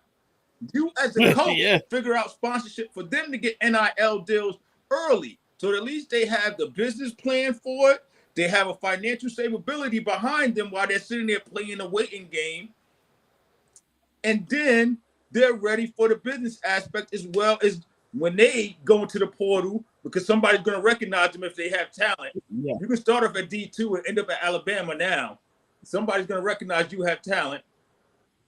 But now they already had the funding and the teaching to learn how to play this game with them. So that's the question that Mike was trying to get at. And it's up for these college coaches as well as the parents too to start looking to those things for these kids nice and early. Because right now on this planet, anybody can earn money. A 14-year-old with a camera can earn money. Facts. That's a fact. That's a big facts. Yeah, listen, Rich, what you think about his proposal that y'all coaches, since you're a high school coach, and I don't know if high school, I don't know if Pop one of you coach either way. Y'all trying to kind of, well, y'all probably already doing that in the great state of Georgia, but trying to get these kids some NIL deals so they're not dependent upon sitting on a offer from. Now, obviously, the creme de la creme, the 5 stars they're gonna go where they're gonna go. 5 stars are gonna land. But when you start trickling down to some of the 4 stars from smaller states, yeah, they may not get Alabama, they might get Iowa State. You know what I'm saying? Which is not bad, but it's not you wanted to go to Bama. But the 3 stars are definitely gonna be in trouble from this. 1,000%, 3 stars are going to be facing the opportunity of not landing. So what do you think, Dave, Rich, in terms of trying to prep these kids and what David said, we're trying to get them NIL deals now? What you think? It all depends on the talent. It all depends on the talent, because if you got the talent, people gonna buy what you have unless they don't want it. So it doesn't matter whatever deal you think you're gonna get somebody or give somebody. It don't matter. The only one that's going to get you a deal is you. It ain't your agent. It ain't your mom. It ain't your pop, because some people can't deal with money. Some people get a little bit of money and go crazy. You give them some money and then they always say that their true character comes out and they don't want to put in the work no more. So it all depends on who you're giving the money to or who you're taking care of. Or you set up an account that they really can't touch the money and can't do anything with it, but they can see it, because you're always going to chase that carrot. If you got that carrot in front of you as a horse, you're always going to chase it. I mean, you're probably never going to touch it, but you're going to chase it. But one day you're going to get it. But if you start giving them to them now or setting it up now for them, they're going to think that their job is over with, and that's the brick. Yeah, that's the flip side of that. Yeah, that they don't have to work no more. You gotta give them a reason to work and get on to, because they gotta see it. They gotta see it. If you give it to them, the work is over with. I ain't gotta do nothing no more. And buddy out here getting high and everybody talk, because we all had them on the basketball court, football, wherever it was. It's like, that was the dude at one time. That was the dude that. And sometimes it just takes just that one person start doing the wrong things, and you're around the wrong crowd. And sometimes, a lot of times with money, you just wind up being in the wrong crowd. You want to hang out the bar, hang out the club all the time. You want to do all this and that. You want to take your girl out. You want to spend all that time with them. Listen, what's paying you is this over here. It ain't that.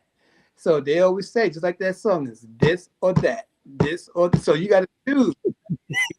Listen, y'all, the whole transfer conversation has just sparked in my head, because I'm like, dude, I got a college athlete that's at a school that's a D1 school. So I'm sitting there like, what if he transfers now that he got a year under his? Anyway, that's a whole other conversation. Got me thinking about those stuff, because the recruiting now is a lot different, because he got a year under his belt, running for a D1 school. So if it's a bigger school in that state that we wanted to target, it. Anyway, thank you, sir. Maybe think about stuff. Go ahead, sir. It's this quarterback that transferred to Georgia. Wanted him. Georgia still wants him. It's high school quarterback from Vegas. But Georgia told him that we need you in Georgia. So him and his family moved from Vegas. They came to one of the big powerhouses in Beaufort, and Georgia. So now he's playing over here in Georgia. I believe he's a senior this year, and he's going to Georgia next year.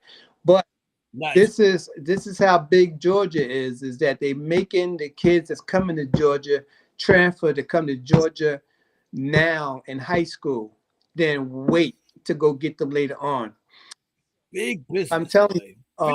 It is a lot of stuff that's behind the scenes that all these, people are coming from all over. If their kid is that dude, they coming from there, and they coming from Florida, Tennessee, Alabama, whatever, and they're going to Beaufort. And now Georgia don't really have to go anywhere to recruit. They just got to go to Beaufort and talk to them. Hey, you ready to come?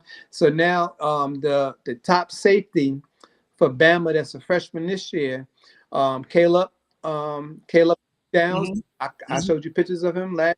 Yes. He won freshman of the year, and he's number 2. He's in and was the number 1 safety in high school, but now he's playing for Bama. but Georgia wanted him so bad, but because his brother, who played for the Colts this year, he's a freshman, he's a rookie. Georgia did the same thing to his brother, and then they pulled the contract out on him, and then he wound up going to North Carolina. So Caleb had Georgia thinking that it's going to be Georgia, and Caleb did the same thing to Georgia. The last second he said, "I choose Alabama." Georgia was business decisions, man. You gotta do it. You gotta. It all depends on what it is that you do to people. If you do something sideways, it comes back to you. So if you out there, talking, you out there celebrating and act like Super Bowl. Next time that team sees you again, they're gonna get you. Oh yeah. Let me read the comment as we get ready to wrap up. Thank y'all for the insight, man. This is gonna be an ongoing conversation, just so y'all know. This portal is because let's be quiet as kept. They only won 4 games this year, but on the low, CU keep on. Every time I look, they keep snatching up players. That transfer portal has a lot of people going to Dion right now. Y'all say what you will, say what you want. Y'all said I don't know what I'm talking about. Just remember what I told y'all. That's all I'm gonna say. And I'm not even a CU fan. Mark is, but I see the writing on the wall, and this man keeps snatching up players. I just seen him snatch up 250-pound linebacker from Florida State that's going there. So I don't know. They doing Mike. It's all about business decisions. Mike. College sports is a big business, and you want to go pro or you want to get your money while you're in college with NIL and put yourself in the best possible position to provide for your family. College sports does that. I don't care what area of college sports you're in. The basketball and the football are the marquee ones that we always talk about, but college sports in general can generate you some NIL money if you know how to work that and you got somebody that know that stuff. Go ahead, Rich. If your son was a big in high school football player, if Dion came to you and wanted your son to play for him, but now you got Alabama, Georgia, and everybody else doing the same thing, would you send your son to Colorado? It would depend on the depth that they got at Colorado, because I would not just send him to Alabama knowing he's not going to play at Alabama. I'm a realist father that would look at my child's talent and do an evaluation to say, is he good enough to play, let alone get time at Alabama compared to Colorado? That would be my decision before just sending them to Alabama. Now, if I want to send him, that's if I got aspirations for him to go, if he's trying to get his money right now, just send him to Alabama, he'll get an NIL, all of that. But if you're talking about him trying to make a career where he potentially could make it to the league, I'm going to send him where he gets on the field and give him the best opportunity. Mm-hmm. So that would be my and yeah, I'll probably send him to Colorado. And the reason why I would go Bama first before I go to Colorado, because, again, I don't trust Dion to be at Colorado. I get that. That's true. But then again, they all like that, man. You got to, I don't know what coach is going to, well, Saban ain't going nowhere. Saban the whole state. Head coach ain't going nowhere. Georgia head coach. So I want to make sure that when I send my son somewhere, that coach ain't going nowhere. Dion, I don't trust Dion.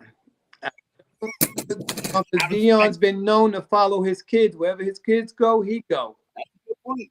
Yeah, because his kid get drafted, he might be out and be like, all of a sudden I want to coach the NFL. He may not have wanted to. Go ahead, David, as we get ready to wrap after I read the comment. All I'm saying is this. You can send your kid to Nick Saban all you want.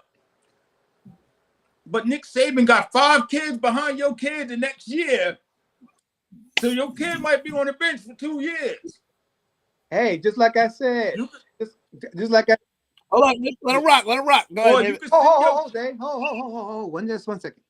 That was Caleb's thought too. But Nick promised him that he was going to start and get the number 2, that jersey that he wanted.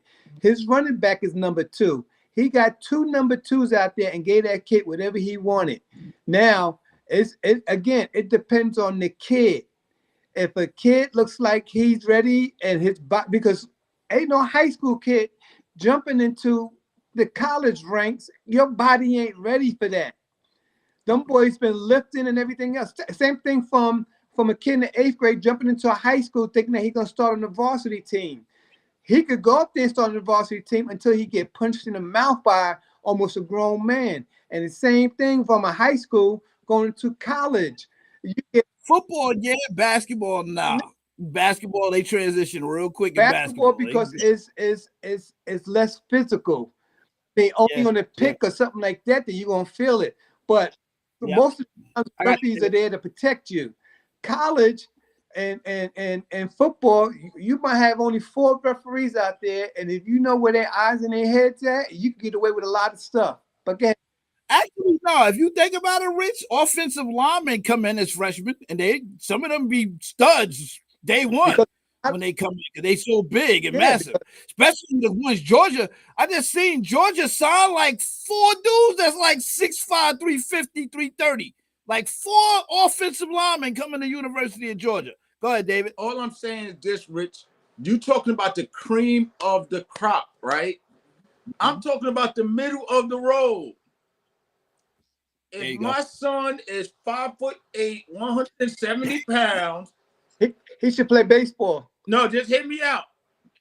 And your son is not that size. My son is a big boy. Your son is big, and so is Ida's son. So that's real confusing. Y'all better throw something on them. Go ahead. But I'm just saying, and I'm gonna send him to Alabama, and he got to go to the weight program, and he got to get his body up to 190. So we don't see him on the field until his junior year. He finally gets on the field. There's a freshman sitting behind him now that's a 5-star athlete. So he's now splitting time with this guy. You just wasted 3 of my kids' year where I could have sent them to the University of Connecticut. Yep. And he started. And was the name. Yep. Khalil Mack with the Buffalo. SUNY Buffalo. Just saying. You got to tell your kids the truth. You want to go here because this is Alabama, or you want to go somewhere where you got reps to play if you got the potential. Yep. Look, if you got Alabama, you can do it and you can play. You got to understand the level of competition you facing 5 stars every year for your position. But the thing about I'm looking at with Bama, if my kid is that dude, like Caleb is, he's dude. Yeah. So if my kid is that dude, he's going to Bama because I know for a fact that if he goes to Bama, he's going to be on national TV every week. I ain't got to sit there and flip no channels or do anything. And when the draft comes around, he's going to be picked in that first or definitely second round if he's that dude. Definitely high likelihood. Trey Sanders. I didn't mean to cut y'all off. I apologize. Trey Sanders was that dude, and he went to Alabama. He was ranked the #1 running back in the country. Number 3 player in the country. Good answer. And he never got a chance to play at Alabama and had to transfer. So there you go, Rich. And #1 coming in. He broke all kinds of records. So it's a hit or miss, man. I'm in favor of if you gain enough traction, go to it all depends, man. It all depends on the setting. Let me read some of these comments, man. Good insight. We will continue this convo because the portal is busting wide open and we seeing a whole lot. Every time I look, big names are just moving, and I get it. One of my young boys that go to my church, young man. Shout out to you, Jordan White. He right now is 5th-year senior, and hopefully he'll be a prospect. He played for Hampton University as safety right now. Started for them, had a good year for them, and hopefully this year he'll be with draft coming up. He'll be able to make do what he got to do to get himself on somebody's team. So shout out to him and his family doing what they got to do. He transferred from James Madison and ended up going. He was at James Madison getting sparing. He was getting some time, but not a lot of time. He went to Hampton. He ended up starting and had a good year for them at safety. So he had to make a business decision. Listen, I've been here 3-4 years. Y'all ain't got me starting yet. So I transferred, and now, lo and behold, they gave my opportunity, and now he got more visibility in this 1 year than he did with the 3-4 years at James Madison. So you know, you gotta do what you gotta do. So I'm rooting for him. Hopefully, like I told his parents, I say, hey, just let me get tickets to at least let him go to the Niners so I can wear his jersey on my Niner game. I'm good with that. Let him go to the Niners. We need a safety. Go get the young man. I hope he get drafted. I'm rooting for him. So listen, man. Let me read this comment. Anybody gave a good comment. He said, I think college football is about to take a hit because kids are getting paid in college, have nothing to offer. Kids are going to be coming out of high school again, basketball and football. That's my belief. Right now, NFL got those rules in place where you got to be 1 year removed from high school for football and basketball, right? Is it the same thing? Is it 2 years for high school? It got to be out of high school, 2 years for football, and you got to be 1 year removed from high school for basketball. Am I right? You're right in basketball and the football. I gotta check. I think it's still that you have to have used 3 of your 4 years of eligibility. I think that's still the same for college for football. Gotcha. And I know Claret was the only one that I could recall that kind of found a loophole in it, but you see his career didn't pan out, but he did get drafted first round. First or second round? Yeah, first round, I think Denver. So Claret did find. Was there anybody else outside of Claret that did I think him and Mike Williams. He was the reason for the rule. Right. Yeah. I know there's people that was like redshirt sophomores that did it. I don't count those because you were still. I'm talking about like a freshman, flat out freshman, and then right after your freshman year, you said I'm going pro. I think Claret's the only one that I know of that kind of finagled that, which they put the rule in place to block that. Because again, Rich, I think they believe what you believe. A kid that young coming in to play grown men gonna get killed. So I get that. I respect that. I respect them actually doing that because you may not be ready to come out there and do you that. Might think you're ready until you get hit. Right. That grown man like, oh, you trying to take my spot? You know what? His put at the table? No. Yes, sir. Let me see what else he said. In the body said, as we get ready to close, if everyone going for the money, we will start seeing small players. Yeah, possibly. I mean, I don't know if he means small in stature or small amount of players. I don't know. I don't know what. Elaborate on that a little bit more in the body as I'm reading your next comment. And then he says he can be that dude and not get time because they got other dudes there. Relating to what David said in regards to you going to the big school. Yeah, Trey Sanders is unfortunately a great example of that because everything said he should have played and he didn't. Yeah, why didn't he play? Can anybody tell me why he didn't play? He was behind all of the other running backs. He was behind Harrison that plays for the Pittsburgh Steelers. He was always behind somebody until he finally transferred. But you know what, David? You don't see that's the stuff that goes on at practice and schoolwork and everything else. So he probably was being punished, you know. But I'm good with if you're not getting any playing time, then get him transferred or do whatever. But if you got all the playing time throughout the whole year, and when it's time for the playoffs, and now you want to start talking about I'm not playing, I got an issue with that. I got it. That's NFL probably got an issue with that too, believe it or not, since colleges and since they got a great relationship with each other for the NFL teams that's scouting, you never know what's being put in their ear. It can be put, hey, he's a bad character guy. Look at the fact that he's not a team player and did that, and that might cause your stock to plummet. Go ahead, I was just gonna say the same thing. So yeah, that could be a real thing because you know they talk them behind those meetings in terms of character and your conduct, all that stuff matters. Matter of fact, I seen a guy this week. Shout out to the coach. I don't know I wish I could shout the site out on Instagram. They gave a great video, but he was saying, let me read the comment before I say that.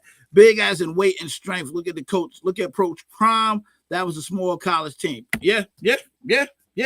What I was thinking was a coach was literally talking about the fact that, you know what, you can go to a school, you think you're going to just come in, but they watch your social media, they look at your Facebook, they look at your Instagram page, they want to see who you really are So they go and scout your stuff, man. So if they doing that at the college level from high school, imagine what the NFL is doing in terms of background checking when they looking at the millions they could potentially pay you. So, yeah, man, it's big business in sports. Yeah, the NFL got either ex FBI agents or FBI agents that's looking into your whole life, your life and your family's life. There's nothing about them that once you go into those interviews that they have the answers already about your life. They want to see if you're gonna come in there and lie.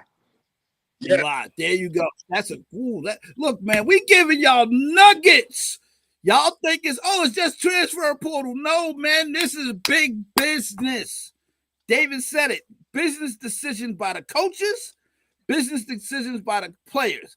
So although we may not like it as fans and we like, oh, that suck, I can't see my best players in this bowl game, them players is like, listen, why am I going to risk my money when I get it? It sucks, but the same reason a coach can leave, Prom was an example. Right before they played their bowl game last year, Prom was like, yo, I'm out of here by the way after this game. Guess what? Got to do what you got to do. The business decision for him and his family. So as much as we as fans, this is Fans Club, we get attached. Don't get too attached. Understand there's a lot of money circulating out there with those bowls, the 43 bowls. There's a toilet bowl. There's a fruit bowl, fruit basket bowl. It's all of those bowls. And soon to come will be the Fans Club live show bowl. That's only $12,000. It's going to be played. It's going to be played at a local high school. Listen, man, that's what we talking about. We try to bring our bowl to listen. Since they got 43 of them, make it 45, make it 44. We're going to get one of them. Rich going to do what he do and talk to some people and make that happen, man. But in the meantime, this is Fans Club live show for the fans, by the fans. Salute to my panel tonight, man.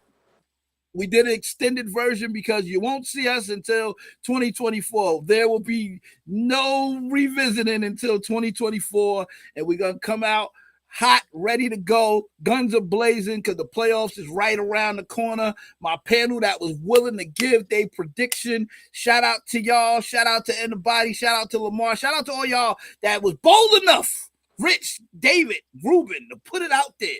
Who you got representing the AFC, NFC?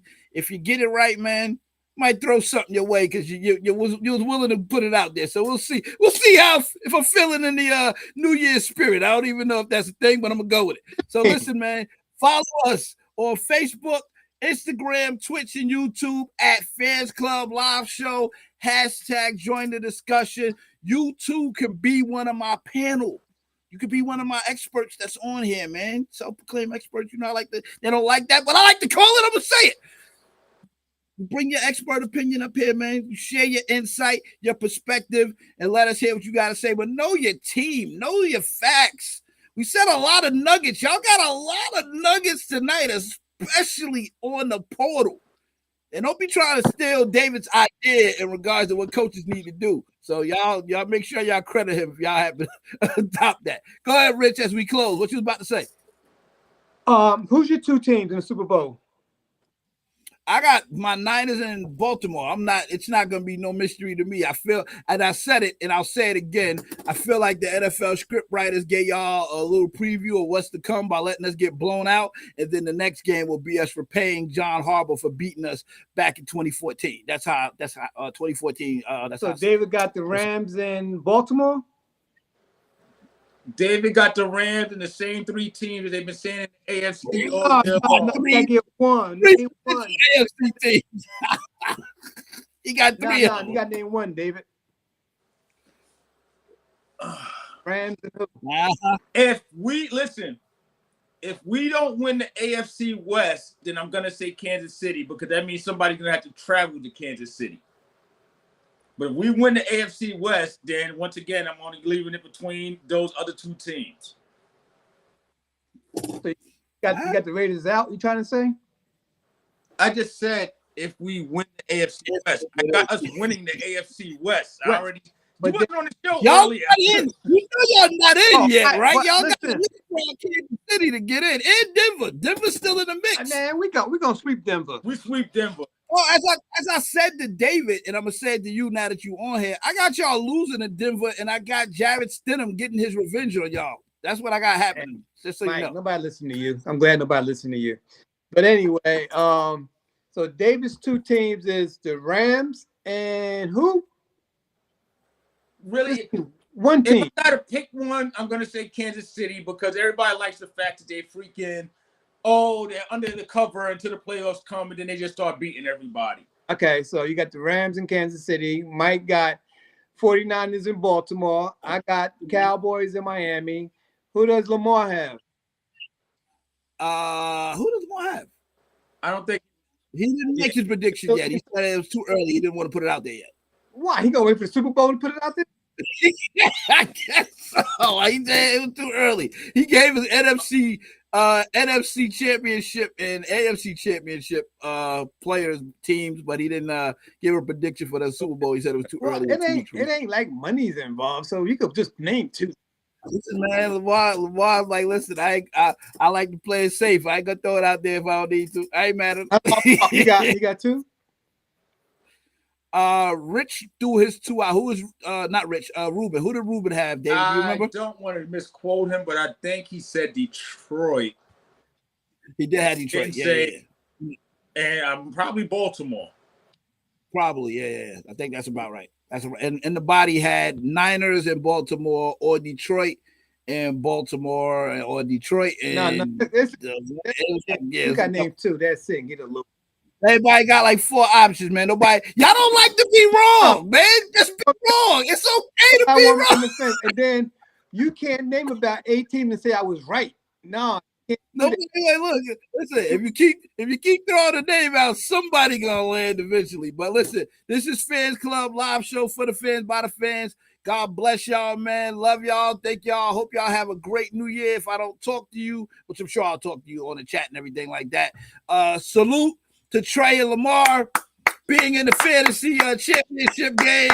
David got bounced, Rich got bounced. You know, y'all want to talk on that a little bit before y'all want to respect the L in fantasy. I know you ain't talking. What happened? Y'all supposed to, David, you lost by 2 points. Look, if they would have gave McCaffrey the ball on first down at the 2-yard line, you win. I was like, why are we passing on first down at the 2-yard line? And sure enough, you end up losing because I already knew going into that game that I was on the wrong side of the bracket, and I knew Lamar receivers against my running backs was not enough. So as soon as I turned around, and my one receiver scored 30 points. His other receiver scored 36 points. His other receiver scored 25 points. I'm like, well, it was fun while it lasted. He just had a great team, and congratulations to him and Trey for being in the championship. By the way, 40% of his team was my players, so I kind of helped him. Hey, talk about looking like you're not my former player. Patience, whippersnapper. Next year, grasshopper, I will be patient and not cut guys at the 3 weeks. Go ahead, Rich. You can't help yourself. But hey, I made it fun using David, and I apologize for using David as my motivation to be on the winning streak and then lose and be back on the winning streak. But hey, David, I love you, bro. But at the same time, I needed something to give me a little energy, give me a little fight. I screwed up big time. I told Mark and Mike that I was gonna start listening to my players when my players told me that they wanted to play, and I ain't listened to them. It was about 2 or 3 of them that said, start me, coach, and I ain't listened to them. I put them, oh man. And that's what got you? Really? I didn't know that happened. You had guys on the bench that gave you points that you didn't have? Yes. He had a ton of them. Oh, that's the worst. But Rich, you want to know the good part about this? Because we play in the crap playoffs now, I still get to give you the 50-point blowout that I told you I was going to give to you. Nah, see, so David, you know what? You know what the great thing about that is? I'm starting on my Raider players. I took my starters out and even let them go in free agency. I didn't care because if you beat me, I'm gonna say, ha ha, you beat me because I ain't have my players. Oh. Well, it's a lot of us in the loser playoffs right now, but fantasy football was fun. I definitely recommend anybody to join the league. Join our league next year. Next year, again, I'm raising my hand for commissioner so I can secure my spot in the playoffs. So that's going to happen because we see that's clearly what happens in this league is commissioners make it. So I'm going for it, and if you get in, just know, let me give you a little bit of advice. If you play in this league, it's cutthroat. It's going to give you a headache because we do not play fair, but it's a really good time. But man, you talk about headaches, the commissioners, people quitting, people leaving the chat, people about to have conniption fits. It was a stressful year of fantasy football, but it made it so much fun because you watched all the teams and you kept up with all the players and it let you know what players were doing what. And it's going to be a really good sized pot. We got a good sized pot this year. Next year, we trying to get, an even better sized pot for the winners, that win, and we got a trophy also. So between Trey and Lamar, the trophy for the fantasy football league will be going to your house. So with the bar, sports bar. But next year, to any of you guys who want to play, we letting you know now. We're going to start collecting money in June. And the day before Labor Day, if your money's not in, you're not in. We are not going to play with asking for money every week. Where your tab at. So if your money is not in by Labor Day, you're just out, and it'll be better for us because now we're gonna get it. We're gonna get to decide that we can get better players now because somebody like you is just sitting there taking on good players and not paying your tab. But David got it to pay. Thank you. I hope. But anyway, no paying after the season's over or in the middle. No, before the season starts, handle your business, get the money to whoever it is, man. And before the season starts, before the draft starts. So and that's the day before Labor Day. So if your money ain't up and you're not paid in full, the day we're gonna give you the axe and you're gonna be out our league. And Labor Day is when we're gonna come up with a day because I'm not going to no more concerts because that concert. Yeah, no more. What concert did he go to, David? Liza Minnelli concert, man. Why would you at a Liza Minnelli concert? Oh my God! Oh man. Unreal. In the body, you might be watching. If you're watching next year, you do fantasy. I promise you, you will love it. It's Fans Club times 20. That's all I gotta tell you. It's not for faint at heart. If you are easily offended, don't do it for you. This is not for you. We don't need babies involved. Everything is absolutely not. Cats wanted to fight. It was so bad, man. But listen, man, it was good. Now we got the NFL playoffs coming up. Fantasy. Congrats to the two that are in it. Everybody else is in the loser playoffs, which means nothing. But at least next year we're gonna make some changes. We'll see what happens, depending on whoever becomes the commissioner. Good luck to whoever you are. I'm coming for that spot. I need that spot. But we're gonna see what happens, man. But salute to y'all again. Thank you so much. Happy New Year to you. Coming to this year nice and safe. I hope that you and your family are good. Thank you for supporting us.